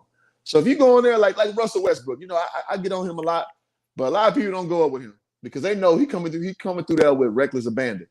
And sometimes he come in there and finesse it, but they'll move out the way, and so he just get an easy layup. So you got to put in their mind that you're a threat to tear the rim down every time. Or at least you got it in you, so they'll second guess it. But if you don't do that, people going to always challenge your layups. And that's why you got people like, what's my man, AC Fresh, for the Lakers, bro, backup. Alex Caruso. That's why Alex Caruso throwing Lonzo shit like it's nobody business. And Alex Caruso's a pretty athletic white dude. But there ain't nowhere in hell no 6'2" guard supposed to be throwing your shit at 6'7", athletic at the rim. Not supposed to happen. But he had no fear if he getting dunked on, so that's why he did that. So, you know, and I think that's a great point this brother brought up. Because, yeah, man, you got to put fear in people's heart, man. So, yoking on people is the way you do it, man. That brother Big Spell One is a real one, man. I like it when he comes through the chat. Because he's one of those, you know, the objective guy that he may not agree with everybody, but he going to put some facts in the comments. Yep. Yeah, I respect him. That's what you want. Shower Johnson says, yeah, he was forcing his, or we read that part. And you said he was talking about Zoe. Yeah, we talked about that. Beyond Crump says, flight reacts, LOL. I got hoop jargon, man. Play fight react. I see, I'm not familiar with that brother. That dude, he's the dude that reacts to videos. He got like millions, like, what, he got for 5 million subs? Yeah. Bro, it's crazy. You know, I'm not a hater. You know, I support all brothers getting that bag, but it's amazing how he gets all these subs just for reacting to a video that's already made. He must have got in on that money early.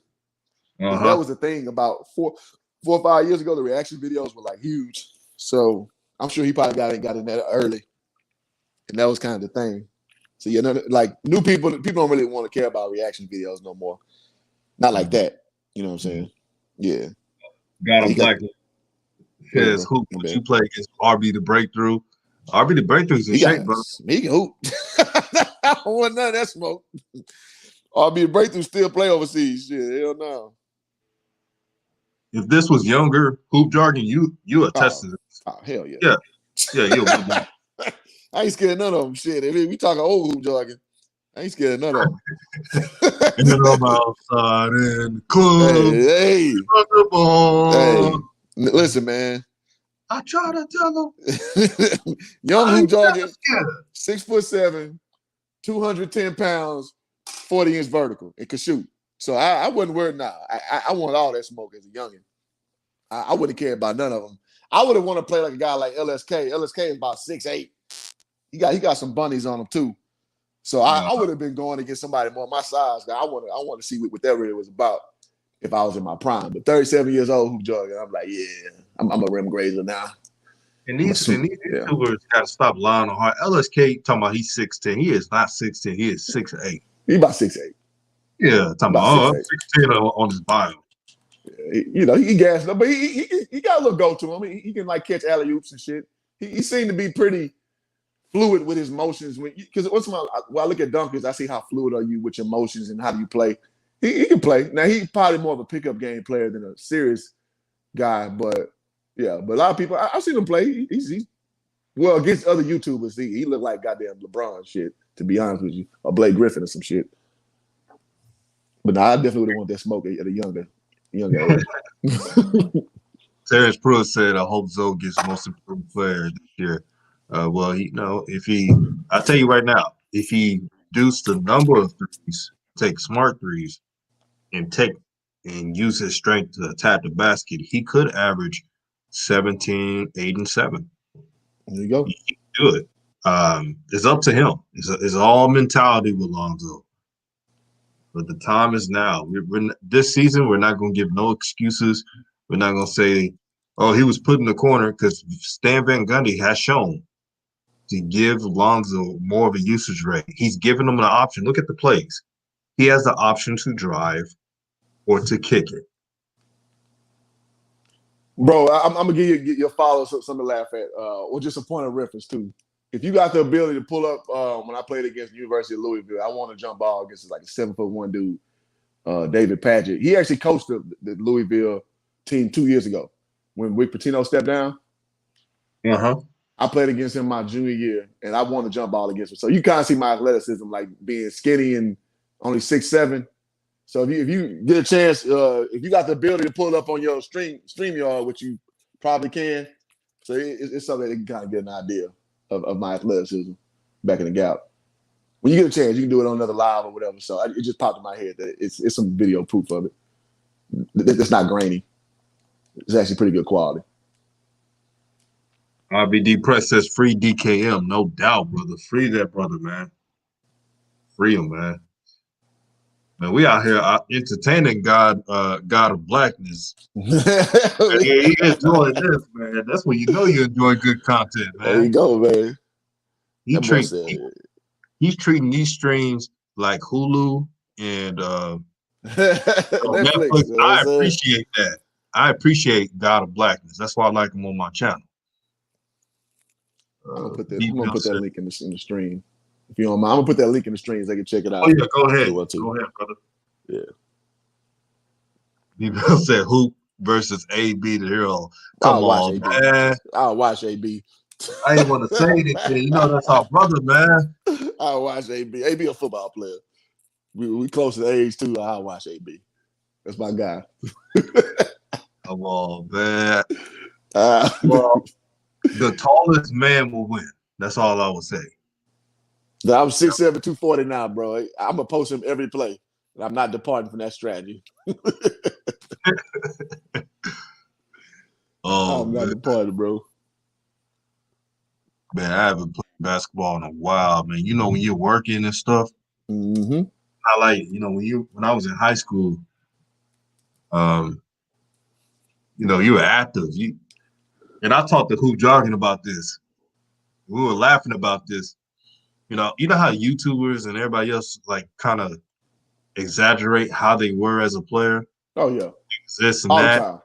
And I told Hoop Jargon, I was real with Hoop Jargon. I said, man, to be honest, I was just a regular role player, like that role player that played every single game, but you ain't the main focal point. I was just playing to be playing.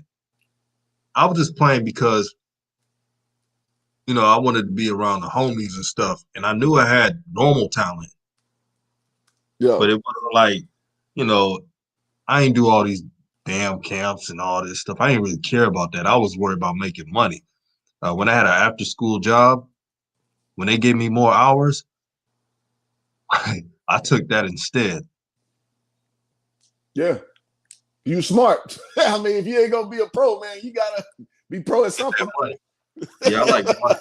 I like money, man.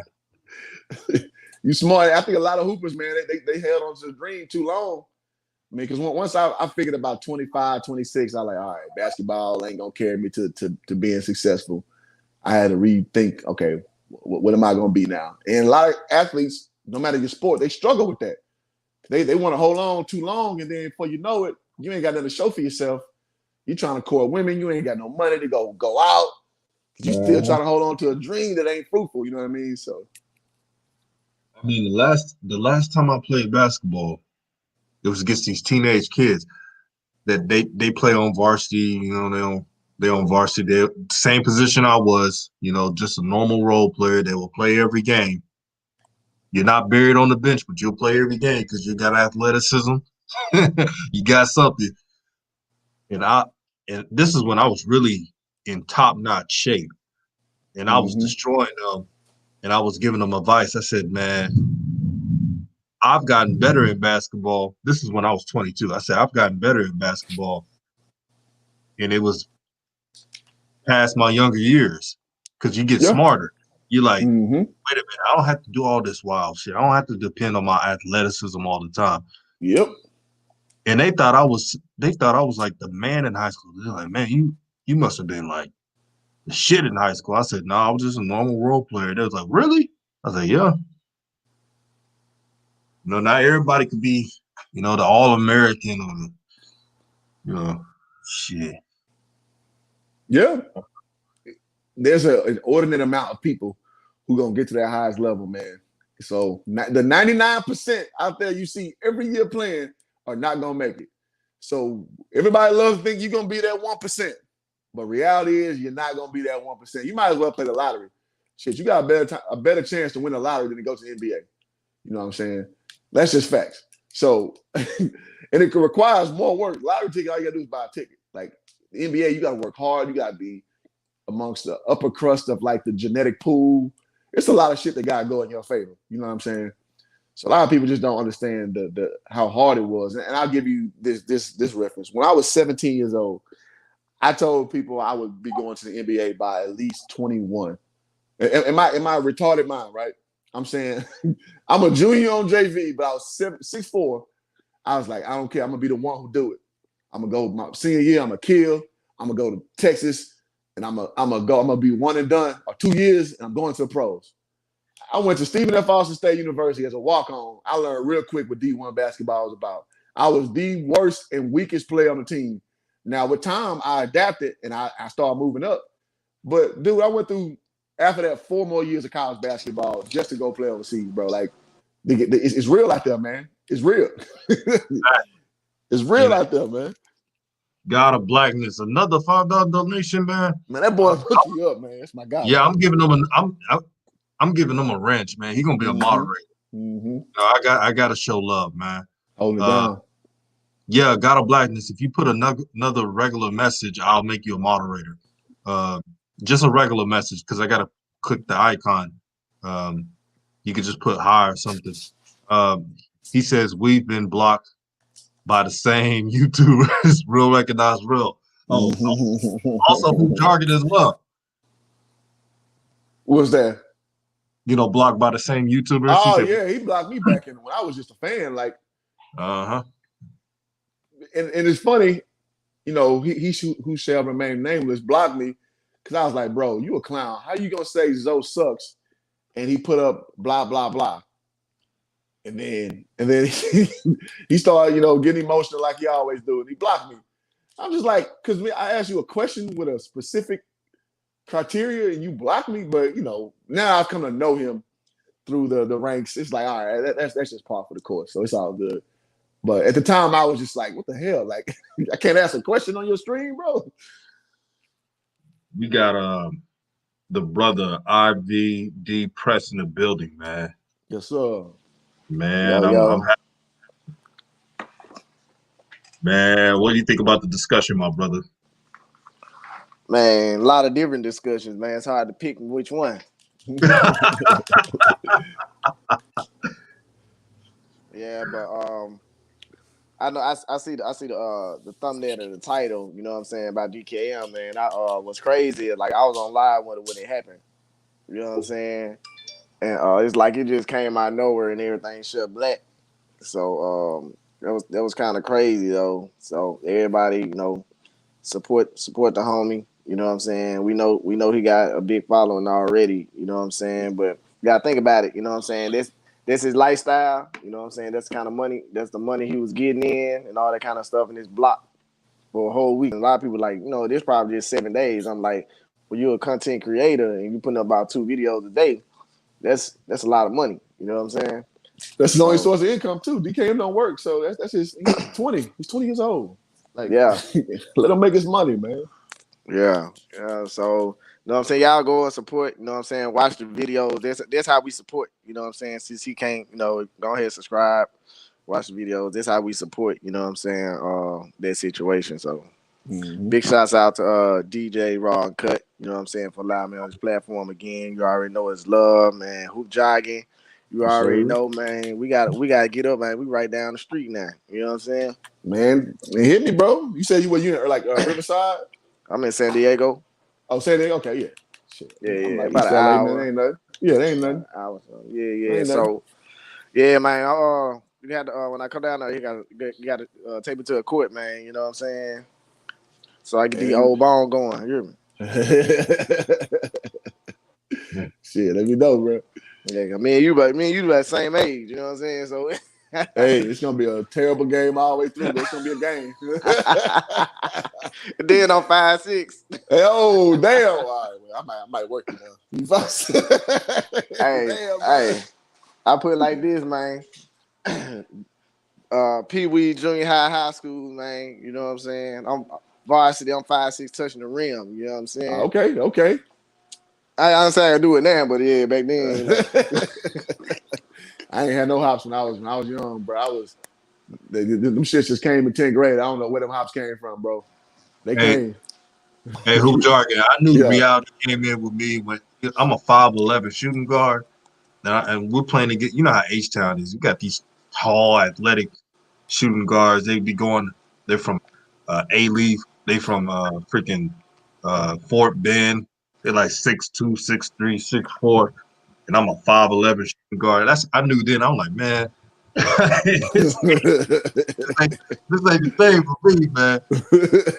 But I was always the player that played. I just, I was a role player. I played every game, but I wasn't, you know how it is, hoop jargon. I wasn't the featured guy. You're not the featured guy. But I was cool with that. I was worried about making that dough. I got a job, not fighting with the coach, but like arguing with the coach, like my schedule. We got practice. I said, I got to fill in for this job. I like money more than. That's how it go, man. Go ahead, Far. I was just gonna tell you, hoop, man. When I come down there and we shoot ball, man, I ain't gonna lie, man. You might have to let me hit the couch, man. I ain't gonna be able to drive back. You know what I'm saying? I'm gonna have to get a pallet on the floor or something, man. Nah, you good, man. I ain't doing the struggle LA thing where people move down here. You got 10 roommates and all that shit. Got my own joint, man. So you ain't got to worry about that. Man, I appreciate it, bro. Yes, sir. You good, bro. Man, after the first, you know what I'm saying? After the first one, bro. Matter of fact, after the first probably 3 shots go up, I'm probably gonna be dead tired, man. That's why I play half court. Oh, y'all talking about half court? Oh yeah. I don't do the full court no more. It's a whole struggle depending on what possessions you want to go all the way full court. What's worthy of that? What ain't? So you know what I'm saying? That's that old man struggle. It's crazy I say that. I never thought I would turn to a age basketball player. Like I remember being 18, being a hooper like in these grown men leagues. Like, man, I'm only 18, whooping y'all ass. I look up now. I'm like, man, God bless them. Them dudes still trying to hoop at 40. God bless them. I ain't got time, bro. Hey, bro, But last time I played was full court. You know what I'm saying? About two years ago. Last time I played full court, man. I promise, man. Like, and it was crazy 2 years ago. I was exercising like crazy. I was the weight I wanted to be, had the body I wanted to be. Man, y'all got to understand, man. When y'all see these folks on this basketball court, you know what I'm saying? This NBA, this college, this high school, man. That's exercise. You know what I'm saying? Like, that's why I say the worst person in the league is still good if they can run a game a full court. You know what I'm saying? Just running back forward down the court for a long period of time, man. That's an athlete, bro. Yep. exactly. God of Blackness. He says, I'm a truck driver. I help anyone I can. Bless up. Man, thank you, brother. Shout out to all the truck drivers out there. My father, God rest his soul, was a truck driver. He used to be a truck driver for Interstate Batteries. And I learned that it's not easy, but he did what he did to provide for the family. So salute to all truck drivers. Yep. Yeah. Salute. AB pops a truck driver too. Oh, okay. That's dope. God of Blackness, $10 check. Man, you on fire, man. You on fire, bro. Blessings, bro. It's good to have people like that support you, though, man. For real. Exactly. I'm gonna have to set up and I hope you still listening, God of Blackness. I'm gonna have to set up a Cash App because YouTube, you'll have to wait a month or two to receive any type of income. They be on that bull, man, that once a month bull. So I'm gonna have to set that up. But he says when the protest started, Black Lives Matter, before George Floyd, he said he was encouraging followers to do the kumbaya shit. I said, Ticket TV wanna hug white folks so bad, then he blocked me. Boy, he blocked you for that? He blocked me for saying, why you hating on Lonzo for having a good stat line? So, I mean, is that really out of the question? Yeah, God Blackness, you were right. We need to stop doing all that kumbaya, my Lord, kumbaya. We got to think with tact. We got to use our minds. We got to stop doing all this. You know, the white man loves me. He gave me a hug. I don't have to complain anymore. You know, we gotta stop thinking like that. So you were definitely right to challenge him.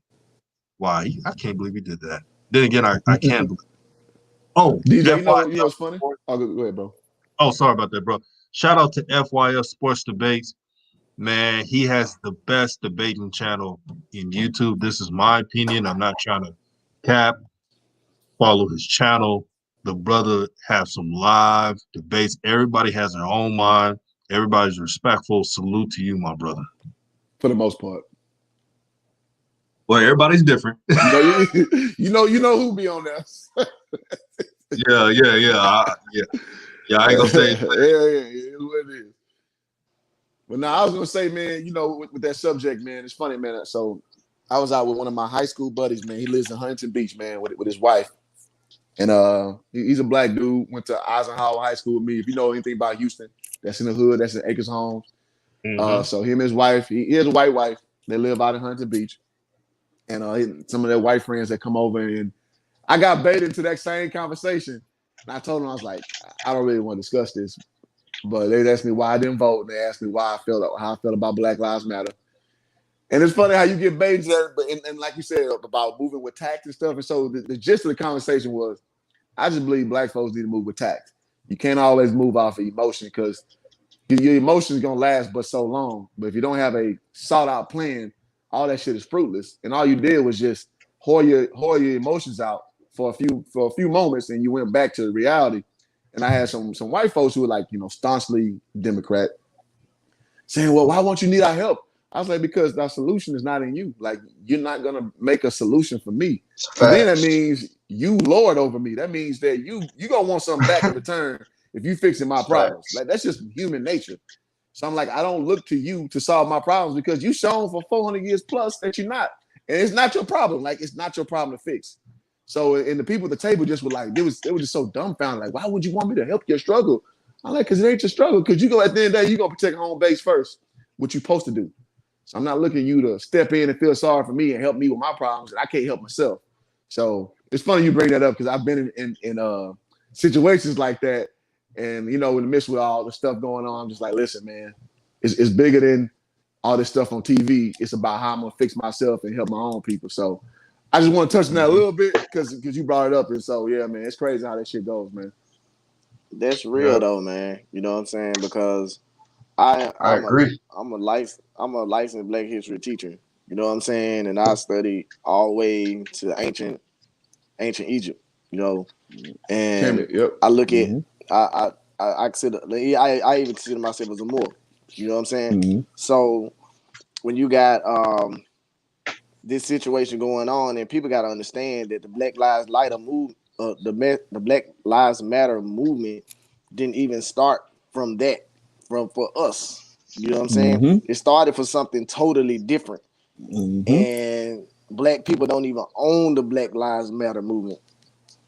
It started from the LGBT. I can't never get those letters right. You know what I'm saying? LGBTQ. QRSTUV. Yeah, I just like no no disrespect to them because they fight for their own mission. You know what I'm saying? But that's where it all even came from. You know what I'm saying? For them fight for their rights, and they're fighting for equal rights, where Black people just fight for civil rights. You know what I'm saying? We trying to get silver first, and then we can, you know what I'm saying, get equal.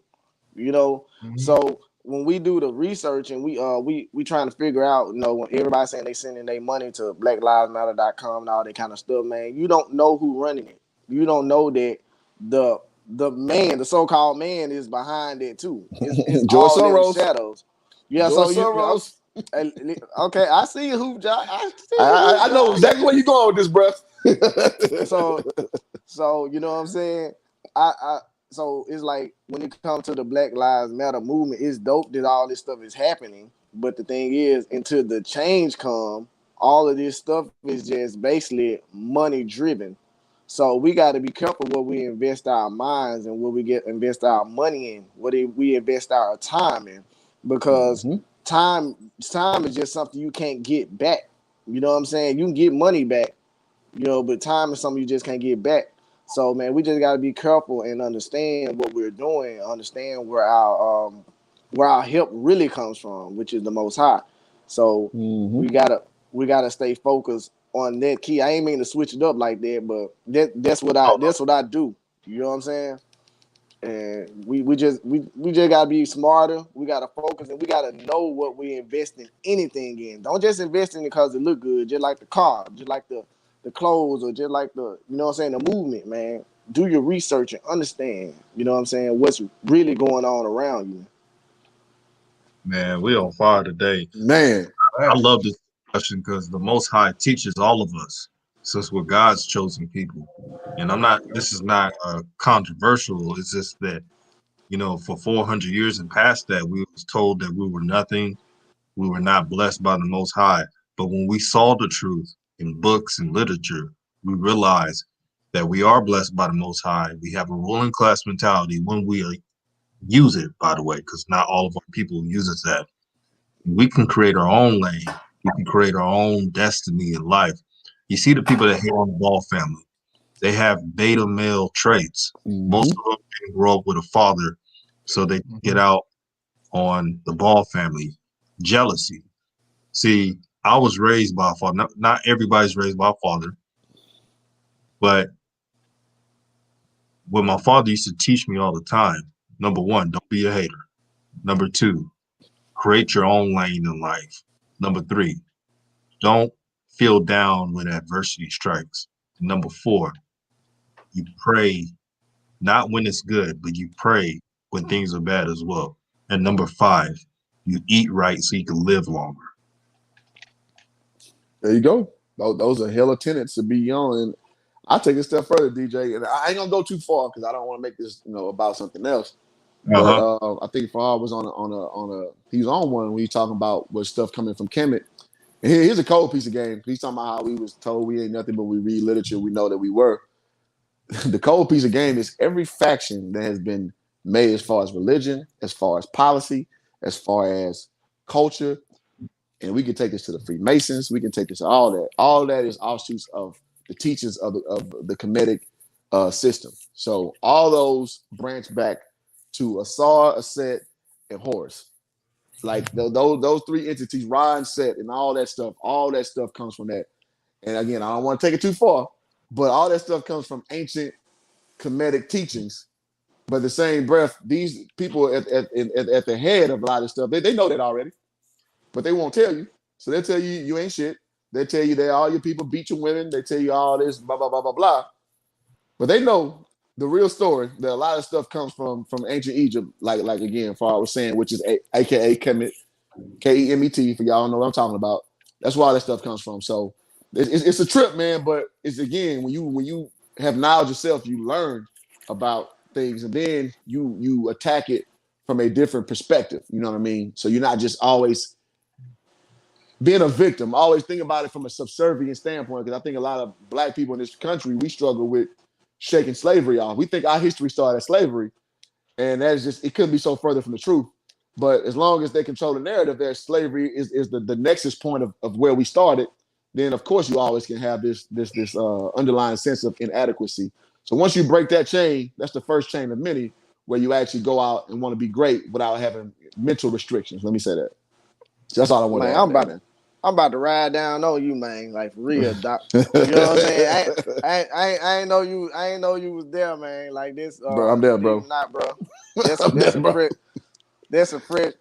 breath of fresh air. You know what I'm saying? Because, like I'm telling you, man, we so ignorant to it. Like, now I had to study words to understand. I had to understand words to understand a lot of stuff in life. You know what I'm saying? Even etymology, use, like etymology. Yes, sir. Yes, sir. That's exactly what it is. So when I say that I'm ignorant to something, that don't mean that I'm stupid and I'm dumb. That means that I just don't know. I just don't understand. So we got to get out the ignorant stage, man. Because man, like, dude, I'm man. I don't even want to get on it like that. But come on, bro. I have these discussions all the time. Like, this is what I do besides sports, man. So it's all good, G. Yeah, I mean, because the thing, like I said, go ahead, man. Oh, my bad, man. There was a little. Go ahead. Yeah, there was a little glitch. CA3, what do you think about the discussion, my brother? Man, I 100% agree, man. It's just, I feel like the main problem, with our community is, like, I feel like we're like, our consciousness level is just not there. A lot of our people, I feel like if we all can get our consciousness, higher, and we start getting together and and creating our own lane, I feel like we can be a lot better than what we are right now, and I mean, I even have discussions with my father all the time, and we have disagreements when it comes to this kind of stuff. So it's just about us all coming together, man, and we can get better, man, if we create our own lane for ourselves, for sure. Absolutely, brother. The thing is, man, when we figure out, this the problem, bro. Like, in our communities, man, like, and what we show on TV, long story short, when we figure out our worth, that's when the change will come. We've been so long saying we're the bottom. You know what I'm saying? That we're the bottom. That you're this and you're that. When you get people like us that figure out our worth, we can navigate the streets every day and understand what we're doing. We can not go out and steal, you know what I'm saying, from our brothers and sisters, because we understand that they had to work for that. Like, I was that, you know what I'm saying? I was that guy constantly getting arrested, you know what I'm saying? I got on probation when I was 18. You see what I'm saying? Yeah. So that's how much dirt I did, because I was growing up in an environment that was showing me that this is gonna be the rest of my life. It takes brothers like us to get in these communities. I taught at my high school for 6 years, Black History. You know what I'm saying? And they wouldn't even allow me to do it on a academic stage. I had to do it on an after school program, even though I worked for the school. You see what I'm saying? So that's why I took my son out of school and started my own school for Howard University 3 years ago. My son been going to school under me for the last 3 years. He's 13 now. He's graduating at 15 years old. That's what's up, bro. So yeah, I mean love though, but that's the kind of thing, man. Like we gotta teach our kids that George Washington is not our first president. Our There's first president of you. eight before Yeah, him. yeah. And the only reason that he's just the president under the Constitution that we use today. He's a That's master why. mason. And Hey, then, you talking, man? Y'all hey, feeling too much, man. Hey man, hey, listen. Man, He's a coach today. y'all giving out too many gems, man. But listen, we need to I'm know gonna say this. this. I'm gonna say this. Yeah. So I don't know much in the craft. I'm a second degree mason, right? So the stuff I knew is before I even started traveling. So I'm saying stuff you can Google. Like this is Googleable stuff. So I'm not saying no secret stuff. Like this is literally Google. Yeah. So go ahead. Yeah, that's right, bro. That's right, and we gotta understand, man. First president of the United States was a black man, Black dude. John Henson. Yes, John sir. Henson is the first Nobody knows president of the that. United States. You see what I'm saying? And people think when they see those pictures of George Washington and they see those black people, those turbans on, they think that them slaves, them are Moors. They're teaching these Europeans. You know what I'm saying? Like we went over there, we traveled the world teaching and learning. We ran Europe. we had to teach those Europeans not to sleep with your livestock, how to walk up straight because they're the true cavemen. They from the Caucasus Mountains, man. You see, they the true cavemen. Neanderthals is what they call it. Yeah. We taught them language. We taught them dress. We taught them to walk upright. Don't sleep with your livestock. This woman is meant to do this, not to do that. This man, we travel the world. That's why every continent in the United States have the pyramids. They have statues of us. That's why they knocked off all the noses. Commemorations of it. Yeah. That's why they knocked out all the noses in Egypt because they was wide noses. They didn't want us to know that that's us. I didn't think we would get here today. Okay, man. See, like this. I mean, we're constantly our history is constantly being rewritten, man. We need to have our own classes. Shit, man. Dude, like I'm done, man. I gotta read this. Like, out of blackness says, "School your babies. Yeah, school your babies, man. Protect your seed, man. Don't have your sons be with. I gotta say this because I don't want them to flag my channel.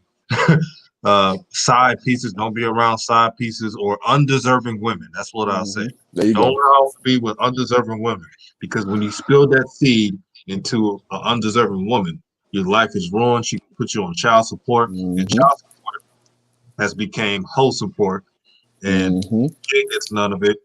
The money doesn't go to a trust fund when he gets older, and then the kid gets older, blaming the daddy, talking about his daddy. This is a cycle of ignorance, and we got to be better at that. Big Spell 1 says, we don't need every black person to come together. We just need a few of us to come together. So true. That's fair. Logic over emotion. That's fair. Yeah. That sound realistic. Yep. Hey, and DJ, dude, you right. You know what I'm saying? Like, even when you do the background on child support, the background on food stamps, like a lot of this stuff came about in the 60s, bro. Like the thing is when black people were fighting for civil rights, we had black men and black women, but the European women was fighting for rights too. There you go. Black That's man, who started that you know what I'm saying? The black man had more rights than the white woman. That's you see what I'm saying? Yep. That's when feminism started. Yeah, that's exactly what feminism started. Now, this what happened, bro. This what all the child support and all that kind of stuff did. This what happened, man. The black women figured out that the white women fighting. Let's see, can we go in there and fight with them? Like not all black women, but black women. And the European women told them, no, you can't roll with us. We doing our own thing. So our women went and had their own fight outside of the civil rights movement. So that's why when you see a lot of those older movies, you see the man and the woman argue, like, baby, come walk with us. She's saying, no, I got something else to do because she fight for her own rights and she fight for her own rights herself. So now that's the first division. Yeah. Is the civil rights movement is a division from the black man and the black woman. So now the government figures that out. So now they crush the black woman, say, you don't need the black man. We gonna give you money. Because when y'all together, y'all too strong. So we need to break y'all up. So we gonna give y'all money. food stamps came, drugs came in the early late 70s, late 70s, early all through the 80s. So now Incentivized division. There you go. Oh yeah. So now you got the black woman doing her own thing because she don't need a black man no more because the government throwing her crumbs. So now she crutched. Now the black woman, one of the strongest being on the earth, is not strong no more. She crutched because she don't know her worth no more. So now the black man is not at the house because she don't need him no more. Now they put aside this thing where we gonna do something that he's not there, and she saying now I need money because the government money ain't enough. Now we gonna take money from him. We gonna set up something so because we keep the black man down and keep the black woman crutched, they'll never be together, and we can do whatever we want to do. And not only that, the seed goes to the prison industrial complex. So you just harboring this new person to go to jail with no direction, no father around, no nothing. So now you're just another candidate to go right back into the system that funds the beast, man. The game cold. And the jail is owned by people. It ain't owned by the government. It's a private the prison owned owned by entity. people. Private it's owned a entity. business. So people, the game is cold. I'm telling you, this is full circle, bro. Game cold, man. I'm sorry, DJ, man. Y'all in my lingo right there. I mean, it's still going on today. Yes, sir. Yeah. Yes, sir. Man, I just choose not to be ignorant. And you see how much love we got. When you see how much love we got right now, that this live is supporting somebody that's not of our culture. You know what I'm saying? Not of our color. And that's how much love we got, bro. That we can do what we doing right now and still support, bro, but still know we come from and still know what we need to work on and fight for, man. So I love you, brothers, for that, man. For real. Yeah, you hit it on the nail. We're fighting free DKM too, man. Free DKM. Yeah, free that brother, for man. real. Free DKM, man. Yeah. Let's make sure we keep that. Man, this shit got way deeper than I thought. I didn't know we was gonna talk about on this live, to be honest with you. Big Spell, brother, Big Spell once said something really good. He said black women were in the workforce before civil rights in World War I. Well, that is true. They don't talk about it. That notion that black women didn't work, like they're working more now, that's not necessarily true. They were in the workforce back then. They were very needed, and they were strong women. They were women who held their men down, and you're not seeing it now because of our culture. I'm about to say, you damn sure ain't. Yeah, our culture is messed up. They're promoting emasculation. Do you know that men lead in suicide numbers? I'm not surprised. They have emasculated the young sons. They have turned a lot of men into beta males, and a lot of brothers can't lead because they were raised by Big Mama instead of raised by a mother and a father. And that's now. I mean, yeah. And that's the thing, man. When the women learn their work, bro, because we look at movies, man, we look at all that kind of stuff, and it's like the black woman is like the helper all the time. And that's the thing. She was the helper. But if you go back to Egypt, man, like we still call ourselves kings and queens, bro. That's European. We were pharaohs and royal mates. And we were pharaohs, we had royal mates if you was in any kind of leadership. Even with Nefertiti, they started calling her a queen and making her lighter. You see what I'm saying? We got to understand the words that we say all the time, bro. Like, it's still a queen in England right now.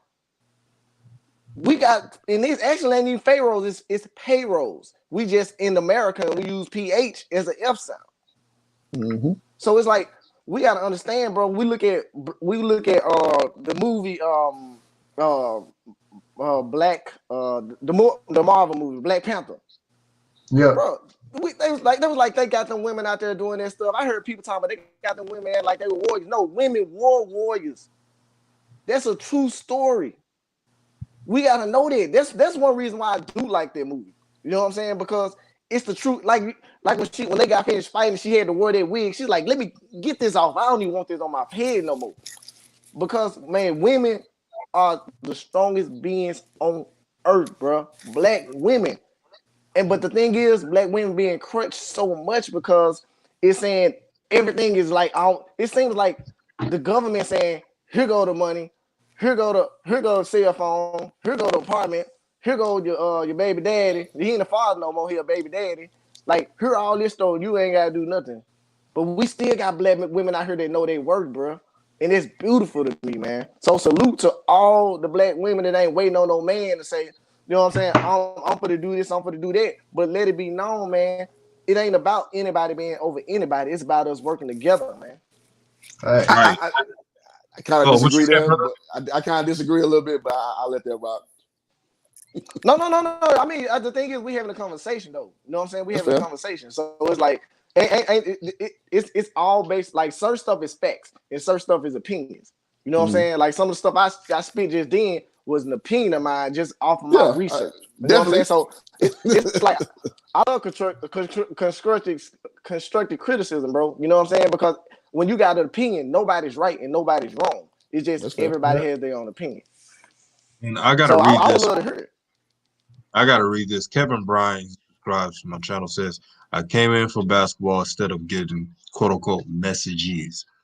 Well, brother, if you support my content and you support the person I am, then you should support, or not support, you should respect who I am as a black man, as a person. Yes, I talk about sports, but I am more than that. I'm a brother with a ruling class mentality. I'm a brother that gives back, but I'm a brother that expressed the real. Now, if you cannot handle a real conversation, I don't know if this channel is for you. Again, I appreciate you supporting my sports content, but this is a real discussion for brothers who understand. And if you're a white person or anybody else who understands this conversation, I applaud you. You see, we support DKM. He's a white guy. But the good thing about DKM, he understands what we're talking about and he's trying to learn. If you would apply that to yourself, maybe the world would be a better place. Yeah. Well, I ain't have to do it. I'm sorry I had to go there, but It's all good. I ain't trying to hijack the conversation. As long as yeah. it's flowing, it's flowing. So No, I'm wherever you want, DJ. Shit, it's all good. these your people, DJ. You know what I'm saying? They support you, man. Like, that's what you want. You want people that support you all the way around, man. Just not in one point of your life. You know what I'm saying? Like, if you gonna support me, man, support everything I do, man. Cause I'm gonna do the same in return. Exactly. Can I read this? Anaya Bozeman says, what happened to DKM? Well, his channel got shut down. Not shut down, but he cannot make videos for over a week because he had a little EA clip shown in his live stream. You're not supposed to do that. That's what happened. We're supporting him. So the best way to support him is to go to his channel, like, share everything that he has, and so you can keep that algorithm up. Also, Beyond Crump says every lives matter symbol. Here's the thing: I don't do BLM. I don't do all lives matter. I don't do all that slogan. I'm not all about these quote unquote gestures. I'm an action guy. So if we need to do this, do it by action. If we need to do that, let's do it by action and vision. I'm not all about these slogans that people get caught up so they can argue. Pointless. It's low hanging fruit, bro. It's to me when I got even when I supported Black Lives Matter just off of principle, without even doing no research. Obviously now I don't. You know, I get caught up in them low level. Oh, blue lives matter, all lives matter. Like that shit is low hanging fruit. That is from low thinking individuals. So I mean, whatever. I guess, yeah. I mean, intrinsically, yeah, everybody life matters. We all understand that. So that's cool. But yeah, that's Yeah. kind of like no duh. That's like saying my breath matters to me to breathe to live. Like okay, duh. We all know that. Like, where's there a debate on that? I'm just saying. Yeah, but the thing is, bro. Mako too said, The thing is, if we all respect each other, that's the key. You know what I'm saying? Love is actually the key. You know what I'm saying? To all this stuff, man. That's my opinion. If we love each other like we love our kids, like we love our mama, like we love our parents, if we did that, bro, it wouldn't be none of this, bro. God, man, the Most High is love. When you speak of the word love, you speaking of the Most High. So you can't say you hate this person. I mean, you hate this person, but then say I I love the Most High. You don't even like what the Most High created. Yeah, that's Most a fair High point. created us. It's a fair point. And for Hara, why does it every time we speak on things to be proud of as Black people, some other people say, "What about this or that?" Never said anti-white stuff. We never made it a race thing. We're just talking about our own stuff. And that's what I hate about today's society. Today's society is so PC correct and so sensitive. We can't even be real. Well, I'm gonna still be real, but they don't allow us to be real for preaching the truth. And for Shanko too, he says also speak on black shade war, try to create light against dark. What's y'all take? Well, I believe in this. We're all Black people, and I don't do the shade war because my mom is light skinned and I'm darker than my mom. My dad is dark skinned, so uh, that's going against my own family members, and that's just a distraction. Yeah. At the end of the day, if you got one drop, you got enough drops of that black blood in you. You are Black. That's the thing, man. That's the thing. All of us got the same blood. The thing is, like this an opinion, and this something that I study. The continent split up, and that's all that happened. These people went over there and they adapted to their continent. These people went over there and they adapted to their continent. Like even like look at Buddha, bro. Look at all of these different what we call race now. You know what I'm saying? What we call race now. Look at all these races of people or statues that look like us, but they look like this now. This is like being a samurai. You cannot be a samurai if you don't have Moorish blood. That's the first rule of being a samurai. So we got these Asian people that look Asian to us because they adapted to when the continent split up, but they're just us. Like that's research that I do, and it's my opinion. You know what I'm saying? I'm not saying that it's right or wrong because somebody else might say that it's an experiment. I heard that so many times, like that certain people was an experiment that went bad. You know what I'm saying? So it's so many different ways to think it or ways to believe it. But the thing is, man, at the end of the day, love is the key.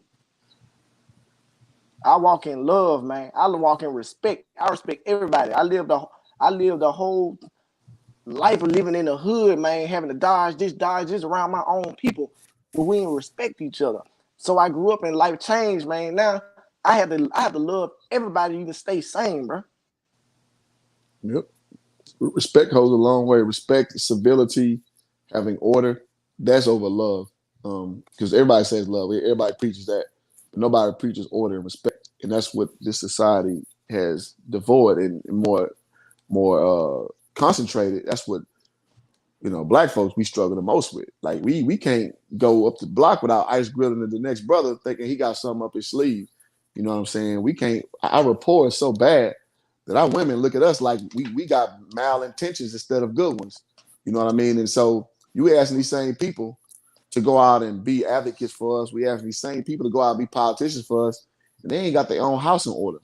You know what I'm saying? They in a situation where they don't understand how the man-woman dynamic operates in their own house.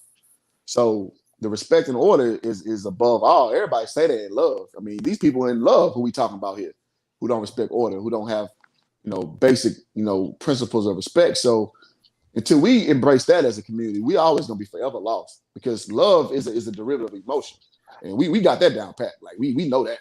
We know when I'm fucking with you, I'm fucking with you. When I ain't. Like that is all the offshoot of love. But we don't have respect. Like even though I'm not rocking with you, but listen, man, as a brother, I'm going to remove myself from the situation because I know where it can go from here. Or hey, sister, I know we in this relationship and we at this point now where like I need to just step away. We need to think about this and let's convene this when our emotions die down. You know what I'm saying? I think that's the aspect that we need to work on more than anything before we can even talk about somebody else treating us different. We do that to ourselves. Man, this is fine. We got 313 in the building. Man, 313 came in like I was literally about to close this whole thing, but I'm gonna let 313 get the last word. Let's get it. Bro, I don't even know what y'all was talking about. You know, I thought this was DJ Raw Uncut Truth. I'm expecting to hear some sports talk, and then I heard my man. I heard my man start talking. I'm like, hold up, let me hop on here because hey, I don't know who he is, but my man in the upper right hand corner. What's your name, brother? Fahar. You talking about Fahar? Oh yeah, when you were talking about Carl, I know you remember when I sent you the video, and I just trying to remember so other people, if they want to go watch, they can watch. I remember that video. What's the name of that video? I forgot it. That was a long time ago. I forgot. Bro, that was a while ago. I'm gonna have to find it, but it was no. The video literally breaks down and explain what you're talking about when you were like they were doing experiments with different races, and no, this has literally happened and it's documented, and they were trying to mix a lot of things up, like a lot of like Filipinos, way back, they were black, and they sent the English people over there to thin out their bloodlines, and then that's why we started looking different, start having that straight hair and stuff. No, this is the truth. When I heard that, I'm like, oh yeah, I gotta hop on and speak to my brother, man. I'm like, oh snap, I ain't heard nobody else talk about that in a minute, man. That's some things that a lot of us just a lot of people really don't know a lot of history and the way that things goes on. That's real. All you gotta do is do your research, man. You don't have to have nobody tell you something. Just you can find for yourself, and you'll see. It's right out there in front of you. But I'm gonna have to go look up this video so I can make sure I put it out so you guys can you can watch it, because it literally breaks down everything, man. Give me a second. They did in Brazil too. If y'all want to know some more. Yeah, Brazil too. Yep. Yeah. Mm-hmm. That's real, bro. And the thing is, man, and I'm gonna lead with this, man. I was a young cat, and I was locked up. You know what I'm saying? I was about 16. I was locked up, and one of the European guards came to me, and he told me, he was like, he heard me talking to the other, you know what I'm saying, some other brothers, you know what I'm saying, in there with me, and he was like, you got something, man. I'm like, what? I was like, what you mean? He's like, you got something. You don't need to be in here. You choose to be in here. And he said, I'm gonna give you a secret. He told me this is what my people feel about y'all. He said, if you don't want a black man to know something, you put it in the book. That's how we feel about y'all. That's why we write books like we do. Cause y'all ain't gonna read them. Like, y'all ain't gonna read the history books. Dude, when the man said that, he said all your history is in a book. It ain't on no TV. And this before the internet was popping. You know what I'm saying? This was like, what, 97, you know what I'm saying? 96, 97. The man told me, everything you want to know about your culture is in a book. And we know that. So we destroy the books. We destroy the temples. I'm telling you, man, I met the guy of the family that put the Bibles in hotels. Cause you know, every time you go to a hotel, you see a Bible in the room. Mm-hmm. Mm-hmm. Dude, I met the guy that's in the same bloodline. I talked to the man for over a month, bro. I met him and I talked to him over a month, explaining to me this, but then I had to do research on the Bible. Like the Bible, the Bible was wrote by King James and Shakespeare, two gay men. Mm-hmm. The Bible didn't get published to King James VII. The Bible didn't even get published to King James VII. So he didn't name his son 1, 2, 3, 4, 5, 6, 7. No, it's decades of people messing around Europeans trying to uncrypt Greek. Dude. I actually did find the video. So just go on YouTube and literally type all lowercase, one space, white it out. It's the first video that pops up, 1.6 million views. Oh, it's 2.5 hours long, so you're gonna have to sit.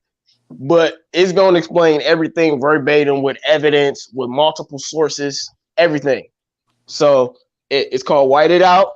Make sure you guys remember that. But like I said, it's multiple sources.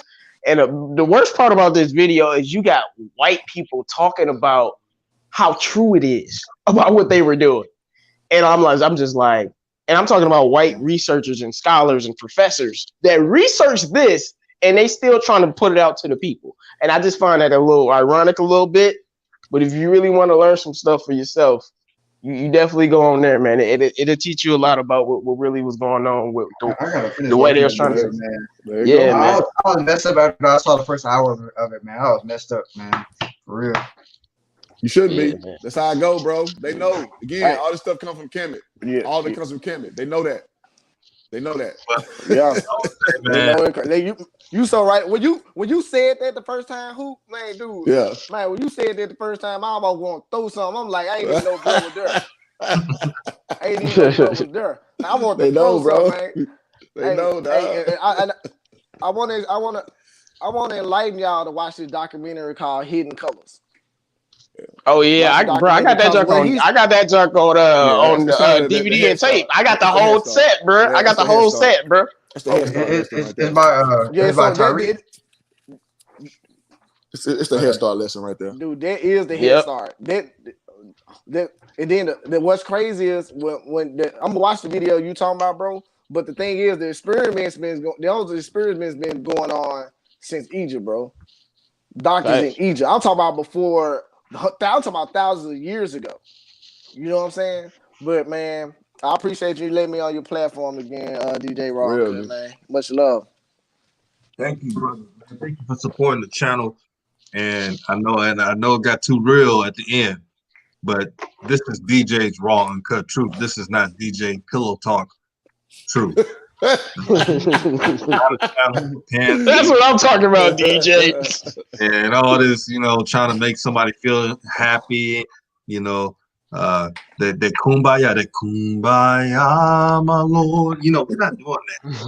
I mean, we keeping it real. I mean, if you want to go to Mr. Happy Go Lucky, go there. But this channel is only for the real. Give you that raw content you will Certainly. deserve. Yeah. Sean Johnson came back late. He said, I just came back.